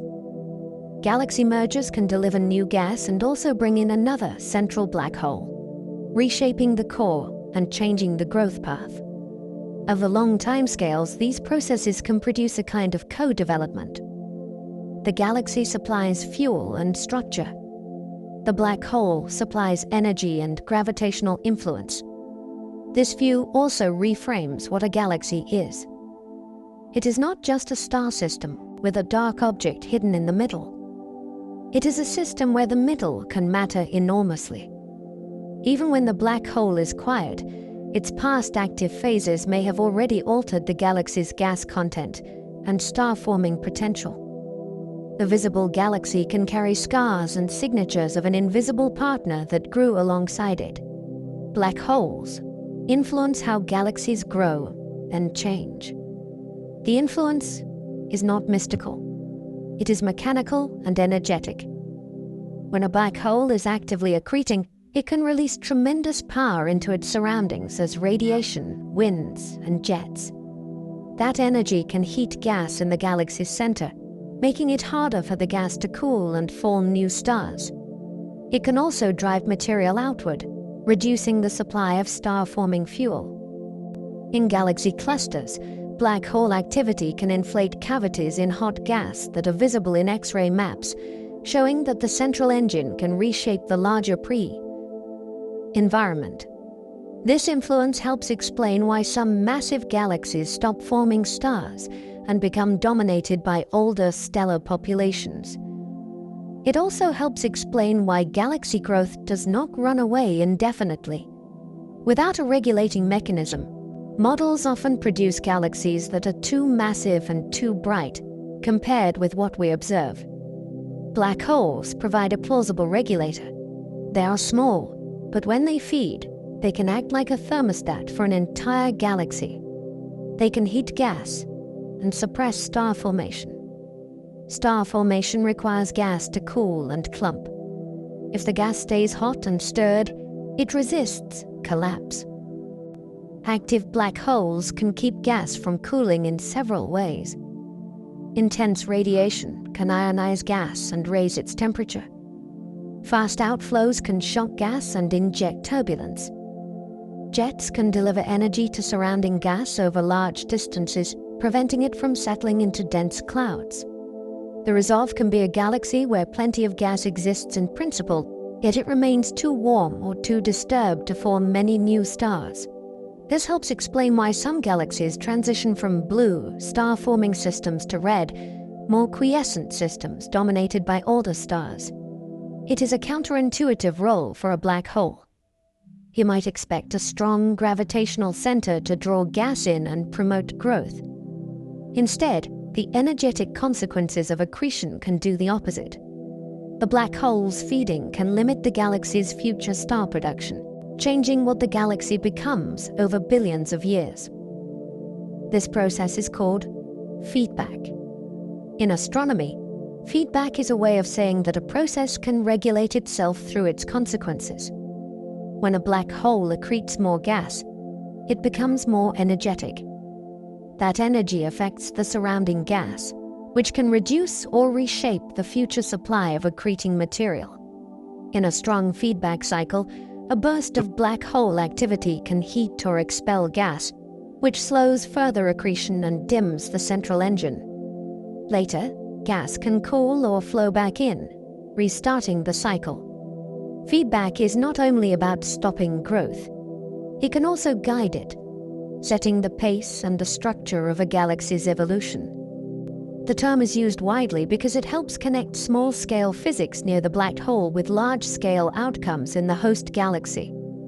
It is one of the bridges between black hole astrophysics and galaxy formation theory. Without feedback, many models fail to match the universe we actually see. With feedback, the picture becomes more realistic and more dynamic, with the central engine acting as a regulating influence.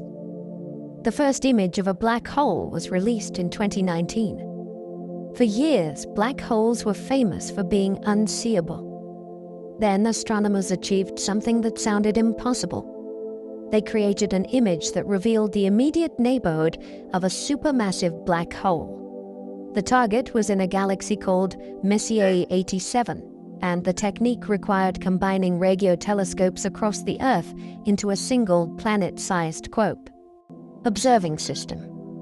This is very long baseline interferometry, and it demands exquisite timing, careful calibration, and an enormous amount of data processing. The result was not a photograph in the usual sense. It was a reconstructed view based on radio waves collected from many sites, then combined into a consistent image. Still, the impact was profound. The image gave the public and the scientific community a direct visual handle on an object defined by darkness. It also showed that black hole theory can make testable predictions about what the region near a horizon should look like. The release became a milestone, not only for black holes, but for modern observational astronomy. The image showed a bright ring around a dark center. That ring is not a physical hoop. It is light from hot plasma that has been bent, boosted, and lensed by extreme gravity. The dark center is the shadow, which is the region where light rays are captured rather than reaching the telescope. The bright ring appears because some light paths skim close to the black hole and are redirected toward us. The plasma itself is orbiting at tremendous speeds, and its motion can make one side of the ring appear brighter due to relativistic effects. What made this especially compelling is that the ring shape was not arbitrary. It matched what simulations predicted for a black hole surrounded by glowing material. The image offered a new kind of evidence. It did not rely on tracking stars or measuring X-ray flicker. It showed a structure in the sky that is hard to explain without strong gravity shaping light. The ring and shadow together gave a visual signature that could be compared directly to theory. That ring comes from light bending around the black hole. In general relativity, gravity is geometry, so light follows curved paths when space-time is curved. Near a black hole, that curvature is so strong that light can loop partially around before escaping. Some photons can even orbit briefly on precarious paths, and small changes determine whether they escape or fall inward. This creates a concentration of brightness in a ring-like structure. The effect is a form of gravitational lensing, but pushed to an extreme.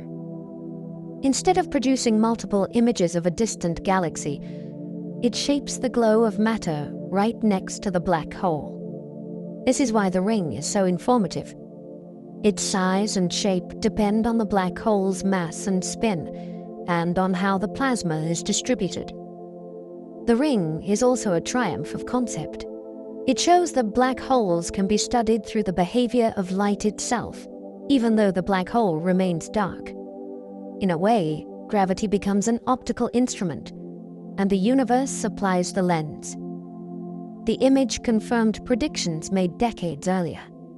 Long before the first successful reconstruction, physicists and astronomers had worked out what a black hole should do to surrounding light.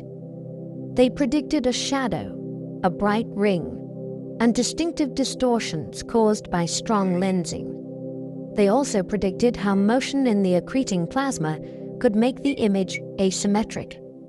When the image arrived, it lined up with those expectations within the limits of observation. That does not mean every detail was solved, because the plasma is turbulent and the view is complex. It does mean that a core prediction of strong gravity passed a dramatic visual test. This is important because black holes push general relativity into its most extreme regime. Many previous tests were in weaker gravitational fields, like the solar system or binary pulsars. A shadow image is a test closer to the edge, where space-time curvature is intense, and where alternative theories might diverge. Seeing a result that matches the standard predictions strengthens confidence that our understanding of gravity holds up even there. It also turns black holes into objects that can be measured by imaging, not only inferred indirectly. More black hole images have since been captured. After the first target, attention turned to our own galaxy's central black hole, Sagittarius A star. Imaging it is harder in some ways because it is smaller on the sky and the surrounding plasma changes quickly. Still, astronomers produced an image that shows a similar ring-like structure, which added weight to the overall picture. As observing campaigns continue, images are becoming a tool for studying differences between black holes, not just proving they can be imaged at all. Future work aims to map changes over time, to infer how plasma moves and how magnetic fields shape the flow. Imaging also encourages new theoretical predictions that can be checked directly. This is a shift in black hole science. The subject is no longer limited to orbits, flickers, and spectra. It now includes geometry you can literally point to, compare across objects, and refine with better data. Each new image is also a technical achievement because it requires global coordination, precise timing, and careful analysis. The result is a growing gallery of the universe's most extreme neighborhoods. Future telescopes will produce sharper black hole images. Sharpening an image means increasing resolution, and for these targets, that requires longer baselines and better sensitivity. Researchers are exploring additional observing sites, better receivers, and higher observing frequencies that can cut through some of the blurring effects of interstellar material. There are also proposals that involve placing radio telescopes in space, which would extend the baseline beyond Earth's diameter. With improved resolution, images could reveal more of the structure in the bright ring and potentially show finer features linked to spin and magnetic fields. Another goal is time resolution. If observations can be made quickly enough, images could show changes as the plasma evolves, creating a kind of short movie rather than a single snapshot. That would be extraordinary, because it would let us watch matter moving in the strongest gravity we can observe. Better images would also tighten tests of general relativity, because subtle deviations might show up in shadow shape or brightness patterns. In the coming years, black hole imaging is expected to become less of a once-in-a-generation event and more of a developing observational field, with improving keen detail and richer physical interpretation. Some black holes existed very early in cosmic history. Astronomers have found quasars so distant that we see them as they were when the universe was very young. The light has traveled for billions of years, which means these objects were already massive when cosmic time was still in its early chapters. This is a shock at first glance.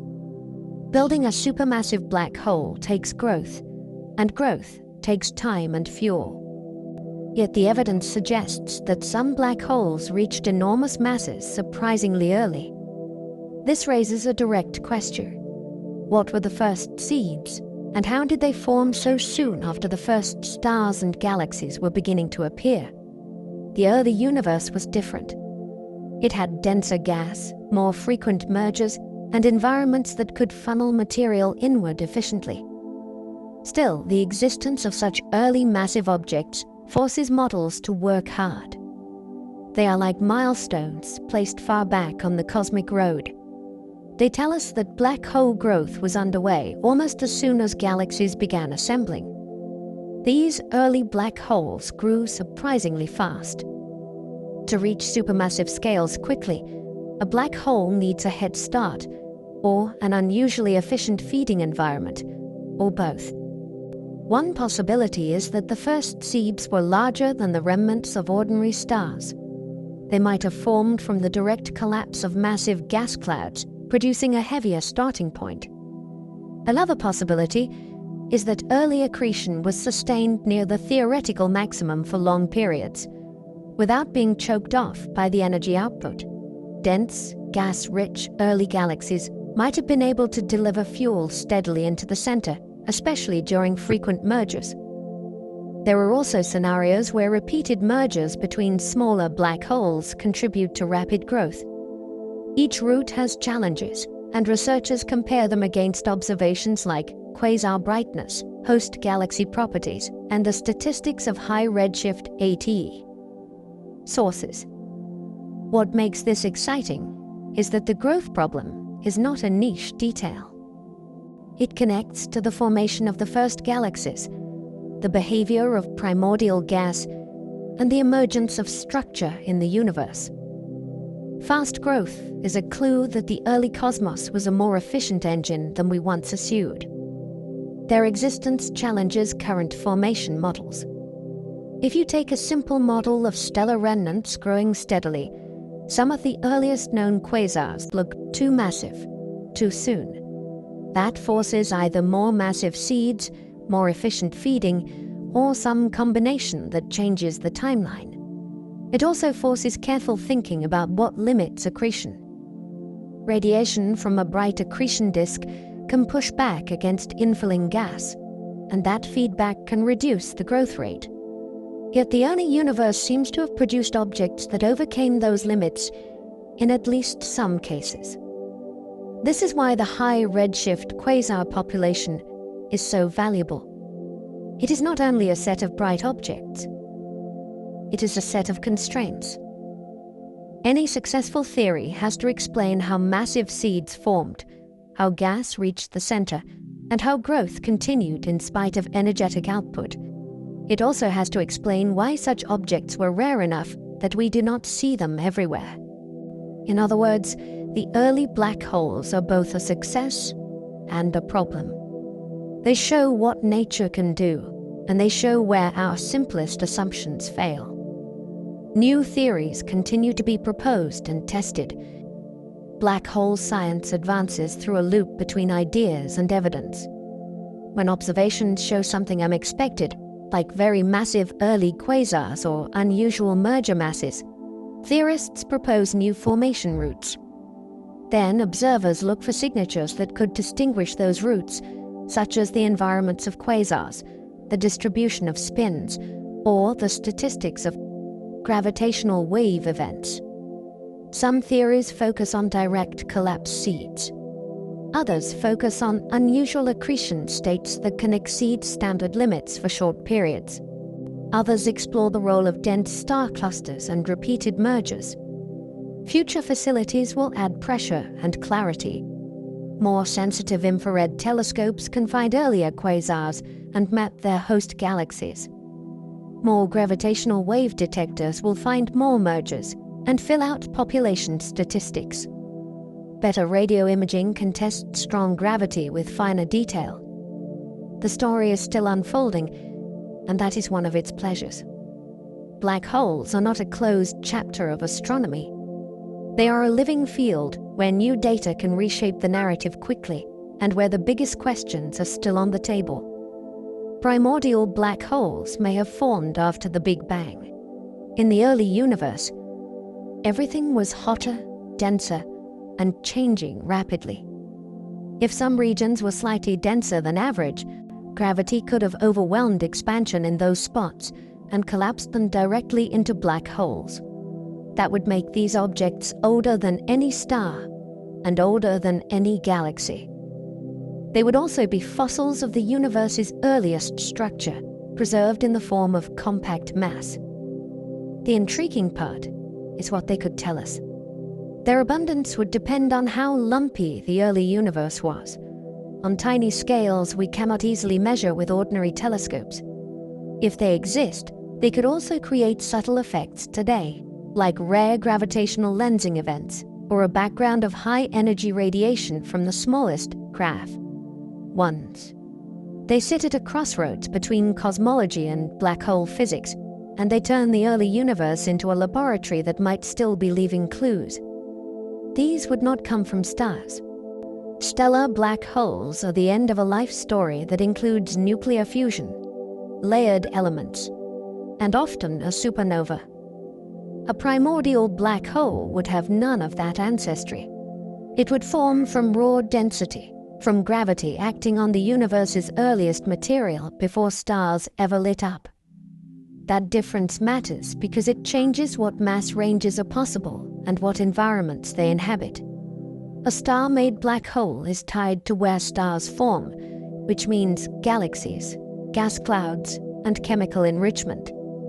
A primordial black hole could exist almost anywhere, including places with little or no star formation. It would also change how we interpret certain observations. If a black hole is found in a region with no plausible stellar origin, or with a mass that is difficult to produce from ordinary stellar collapse, that can raise the question of a non-stellar pathway. This is why the idea remains so compelling. It offers a completely different origin story written into the universe before astronomy even begins. Primordial black holes could range widely in mass. The mass would depend on the scale of the region that collapsed, and the moment in cosmic history when it happened. Earlier times correspond to smaller horizon scales, which can lead to smaller black holes.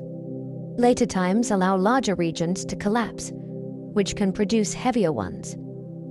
That creates a wide menu of possibilities, from tiny objects to ones that could rival the black holes made by stars. Each mass range comes with different consequences. Very small ones might have evaporated long ago if Hawking radiation applies, leaving potential traces in cosmic backgrounds. Intermediate ones could reveal themselves through gravitational lensing or by disturbing stellar motions. Larger ones could contribute to the population of black holes that later participate in mergers. The breadth is part of the appeal and part of the difficulty. A wide mass range means many possible signals, but it also means no single simple search can settle the question. Instead, scientists test the idea from many angles, ruling out some masses and leaving others still possible. Some could be as small as mountains.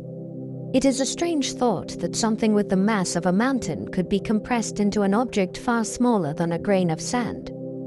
Size and mass separate completely in this regime. The mountain mass is familiar, but the compactness is not.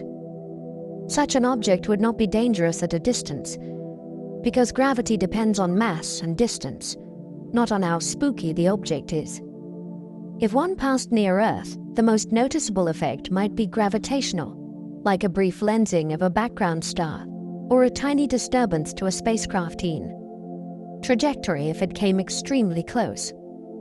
The real mystery is survival.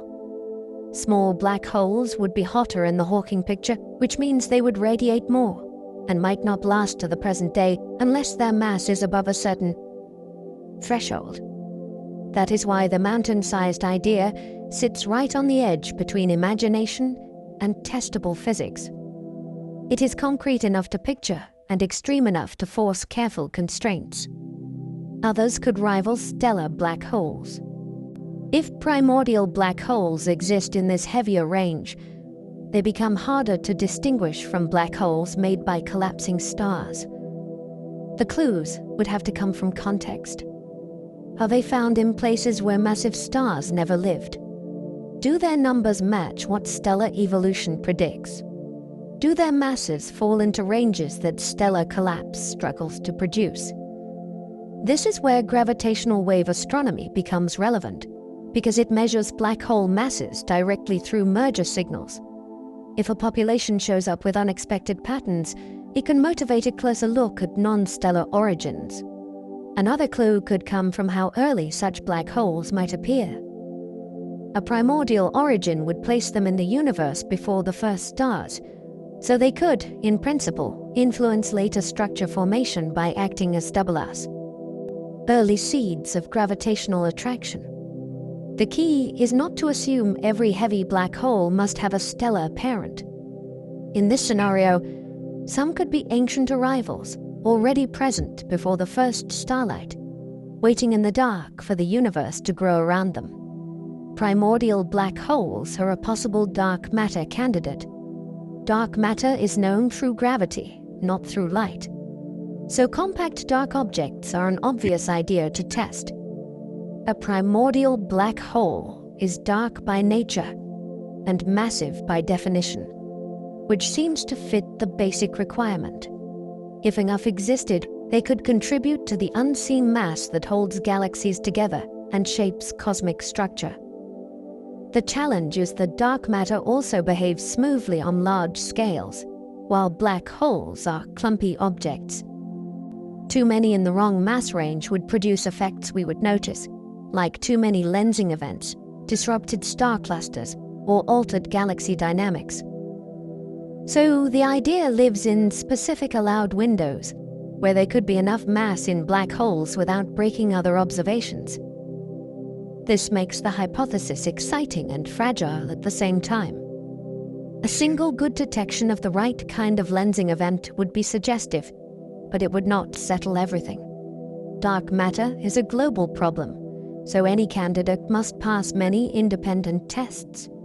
Primordial black holes remain in the conversation because they are simple, physical, and tied to early universe conditions we already know were extreme. No clear evidence for them has been found. This is not for lack of effort. Scientists have searched for their signatures through micro-lensing surveys, through the stability of star clusters, through cosmic background radiation, and through the statistics of black hole masses and mergers. Each method rules out some possibilities and leaves others still open.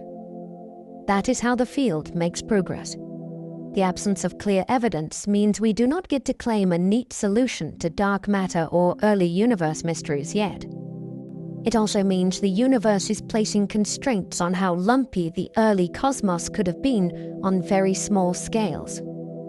In a way, every non-detection is still information about the Big Bang's aftermath. The situation also keeps researchers honest about what would count as proof. A single odd event is rarely enough. The strongest case would come from patterns that repeat, from multiple surveys, and from signals that agree across different wavelengths and techniques. Until then, primordial black holes remain a carefully bounded possibility, not a confirmed population. Studying black holes helps test fundamental physics. Many areas of physics can be tested in laboratories, but black holes create conditions we cannot reproduce. They combine strong gravity, rapid motion, and extreme densities in one place. That makes them excellent stress tests for our theories. When scientists compare real observations to precise predictions, they can look for tiny mismatches that might signal new physics. Imaging the region near an event horizon tests how light moves through curved spacetime. Gravitational wave signals test how gravity behaves in violent, rapidly changing fields. High-energy radiation from accreting systems tests plasma behavior under intense gravitational and magnetic forces. These are not separate topics. They are different windows onto the same extreme environment. Black holes also force theorists to confront deeper issues like the connection between entropy and geometry and the fate of information in a quantum BT universe. Even when answers are uncertain, the questions are sharpened by contact with real data. That combination of theory pressure and observational access is rare, and it is why black holes keep showing up at the center of fundamental debates. They connect gravity, space, time, and quantum theory. Black holes are where the big ideas collide. Gravity dominates the motion of matter and light near them, which makes space-time geometry the main actor. Time behaves differently in strong gravity, which makes black holes a natural place to test relativity's view of clocks and causality. Quantum theory enters through predictions like Hawking radiation and through the thermodynamic behavior of horizons. Entropy, temperature, and information become part of the story, even though those concepts feel far from astrophysics at first. The connection is not cosmetic. It shows up as real mathematical relationships, such as the way horizon area relates to entropy, and the way quantum fields behave near a horizon. This is why black holes are often described as bridges between disciplines. They force the universe's largest structures to speak the same language as its smallest rules. If a complete theory of quantum gravity exists, black holes are one of the places where its fingerprints should appear most clearly. They are not just objects in space. They are meeting points for the foundations of physics. Black holes act as natural laboratories for extreme conditions. A laboratory is a place where you vary conditions and measure outcomes. With black holes, nature does the varying for you across the universe. Some systems are quiet and low density, which lets you study subtle gravitational effects without a blinding glare. Others are actively accreting, which lets you study hot plasma, magnetic turbulence, and rapid variability. Some are small, some are supermassive, and that changes how tidal forces behave and how fast processes unfold. Some sit in dense stellar clusters, some sit in galactic centers, and that changes how companions and gas are supplied. Each system becomes a different experiment, run under different boundary conditions. Astronomers then compare them, looking for patterns that reveal the underlying rules. This is especially useful when you want to test physics that cannot be created on Earth. No machine can generate a stable event horizon. No experiment can compress mass into such compactness. Yet the universe provides examples, and it provides multiple ways to observe them, from radio light to X-rays to space-time waves. That is what makes the field so productive. Time passes more slowly near a black hole than far away. This effect is a direct consequence of how gravity shapes space-time. A clock closer to a massive object ticks differently from a clock far from it. Near a black hole, the difference can become dramatic. If you could hover near the horizon of a large black hole, your clock would tick more slowly compared with a distant observer's clock. Signals you send outward would be stretched to lower frequencies, and the outside world's processes would appear sped up from your perspective, depending on how you observe them. This is not science fiction. It is a real prediction of general relativity. The reason black holes matter here is scale. Around Earth, the effect exists but is small, which is why it is corrected for in satellite navigation. Near a black hole, the same rule becomes an extreme case, large enough to shape what we observe from accreting matter and from stars on tight orbits. Time itself becomes part of the observable environment. This effect is predicted by general relativity. Einstein's theory replaced the idea of gravity as a force with gravity as curvature. Once you accept that, time is no longer universal. The rate at which time passes depends on where you are in a gravitational field and how you're moving. This has been tested many times in weaker fields, including precise clock comparisons in satellite systems. Black holes extend the same framework into its strongest domain, where curvature becomes intense and where time dilation is no longer a tiny correction. The prediction is not an optional add-on. It is built into the geometry of the theory. In black hole systems, time dilation helps explain why signals from deep in the gravitational well are shifted and delayed, and why the inner regions of accretion flows show distinctive relativistic signatures. It also shades how we interpret the timing of events near the horizon, because what looks fast locally can look slowed down to faraway observers. Understanding this effect is essential to reading black hole data correctly. It is not a poetic idea. It is a practical tool for turning observations into physical parameters. The stronger the gravity, the slower time moves. This is the simple rule that makes gravity feel like more than weight. In everyday life, gravity is something you feel in your muscles. In relativity, gravity is also something that reshapes the flow of time. Stronger gravity means deeper curvature, and deeper curvature means a greater difference between local time and distant time. The rule has a real, measurable consequence. If you place two identical clocks at different gravitational potentials, they will disagree, even if they started synchronized. On Earth, the differences are tiny. Near a neutron star, they would be substantial. Near a black hole, they can become extreme. This is why the region near a black hole is so informative. It pushes a clean principle into a range where its effects can dominate how light and motion appear. It also gives you an intuitive way to picture what accreting matter experiences. As gas falls deeper, it is not only moving faster, it is living in a region where time itself is running differently. That change affects everything from orbital dynamics to the observed rhythm of flickers and flares. Black holes represent the strongest gravity known. Strong gravity does not just mean heavy mass. It means being able to get very close to that mass while it remains compact. A planet can be massive, but you cannot approach its center without hitting solid ground. A star can be more massive, but it has a large radius that keeps you relatively far from its mass concentration. A black hole places a great deal of mass into a very small region, which allows space-time curvature to become extreme in a region that is still accessible to observation, at least from the outside. That is why black holes are the best places we know to study strong field relativity. They are also why gravitational wave detections were so important, because mergers probe changing strong fields in a way that no steady orbit can.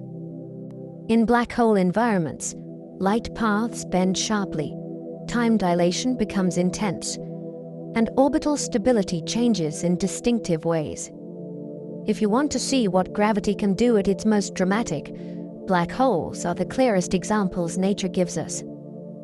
Nothing special is felt at the event horizon of large black holes. This is one of the most counterintuitive truths in the subject. The horizon is a crucial boundary for escape and communication, yet it is not a physical surface. For a sufficiently large black hole, the tidal forces at the horizon can be modest. That means an astronaut falling freely could cross the horizon without being torn apart at that moment, and without feeling a sudden shock that announces the crossing. Locally, the laws of physics still look normal in a small region, because relativity says free fall is like weightlessness.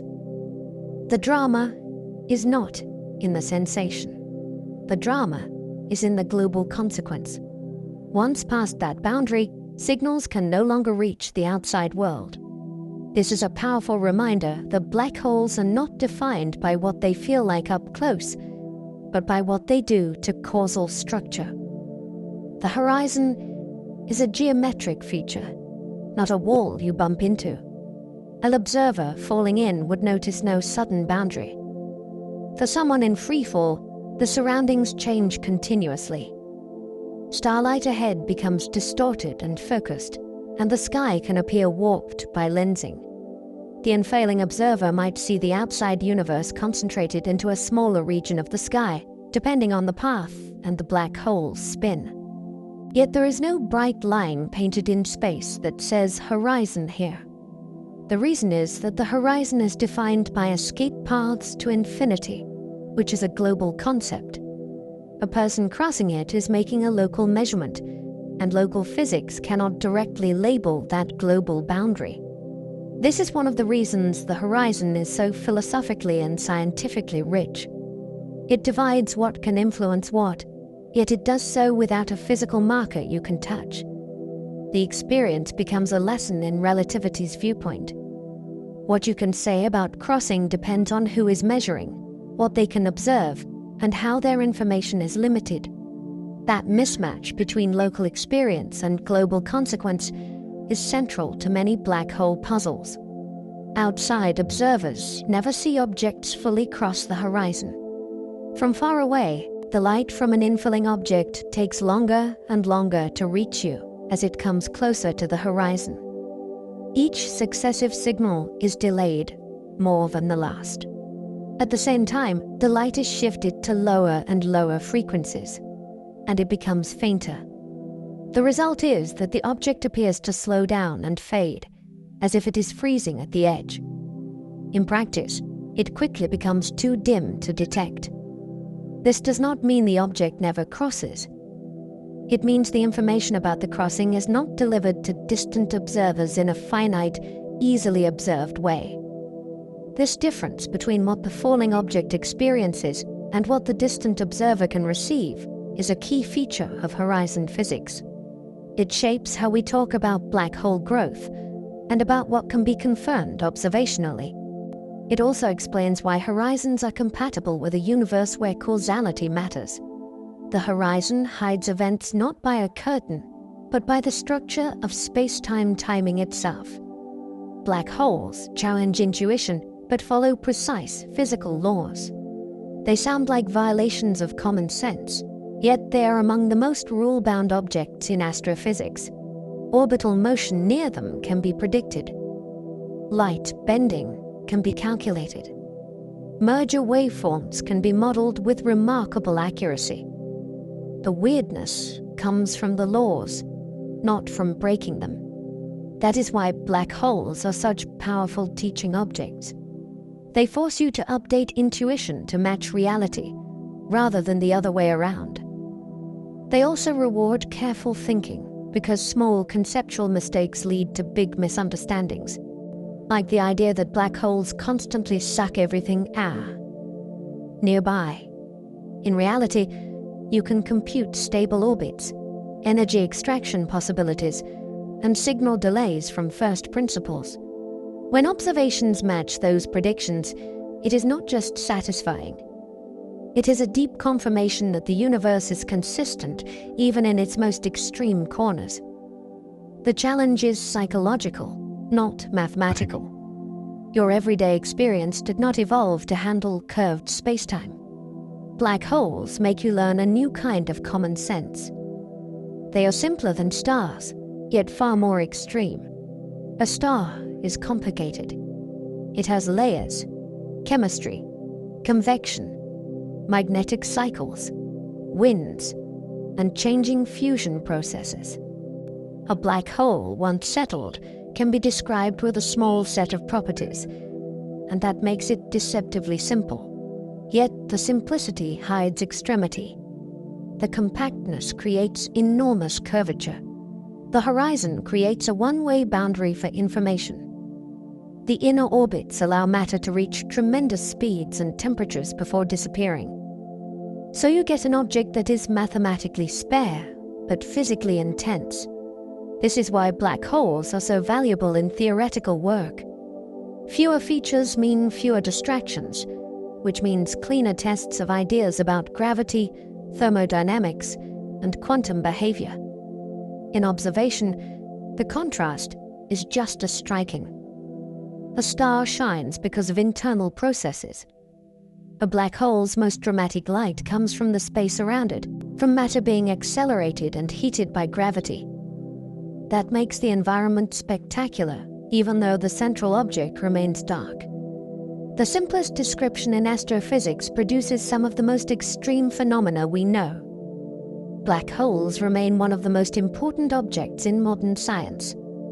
They influence astronomy, but they also influence physics at a foundational level. In astrophysics, they help explain quasars, jets, galaxy evolution, and the most energetic events we can detect. In relativity, they provide strong field tests that push the theory far beyond the solar system. In quantum theory, they raise questions about entropy, temperature, and information that do not appear so sharply anywhere else. In cosmology, they connect to the early universe through ideas like primordial formation and the growth of structure. Few subjects touch so many areas at once. They also drive new technology. Global telescope arrays were built to image horizons. Kilometer-scale interferometers were built to detect space-time waves. Data analysis methods were developed to pull faint patterns out of noise. Black holes do not just sit in the universe. They shape how we study the universe, and they keep forcing new tools, new observations, and new theories. That is why they keep their central place, even after decades of progress. As we come to the end of our journey through black holes, you have moved through a universe where gravity can shape everything. You have visited the edge where escape ends, the regions where hot matter spirals and blazes, and the quiet places where invisible mass is known only by the motion it commands. You have heard how black holes can collide and send ripples through space-time, how they can power jets that cut across galaxies, and how their influence can reach far beyond the darkness at their center. Along the way, the story widened. It touched the early universe and the possibility of ancient black holes born from the first density waves. It brushed against wormholes and white holes as ideas that test what spacetime might allow. It returned to the sky we can observe, to rings of light around shadows, and to the careful measurements that let us learn from things we cannot see directly. Now, let the scale of it all drift outward. Picture distant galaxies as soft light scattered across a deep black ocean. Picture gravity as a slow, steady sculptor, shaping orbits, shaping time, shaping the paths of light itself. The universe keeps moving, but you do not need to. If you enjoyed this sleepy science journey, you might like to tap like or subscribe, or leave a comment with the part that surprised you most. It helps the channel reach more curious minds, and it supports these long night voyages. And if you are still awake, there will be another video waiting on screen, ready to carry you onward into a new corner of science. For now, let your breathing settle into a calm rhythm. Let your jaw unclench, and let your shoulders drop. The night is still here with you, and the universe can keep its mysteries for tomorrow. Sleep well, and good night.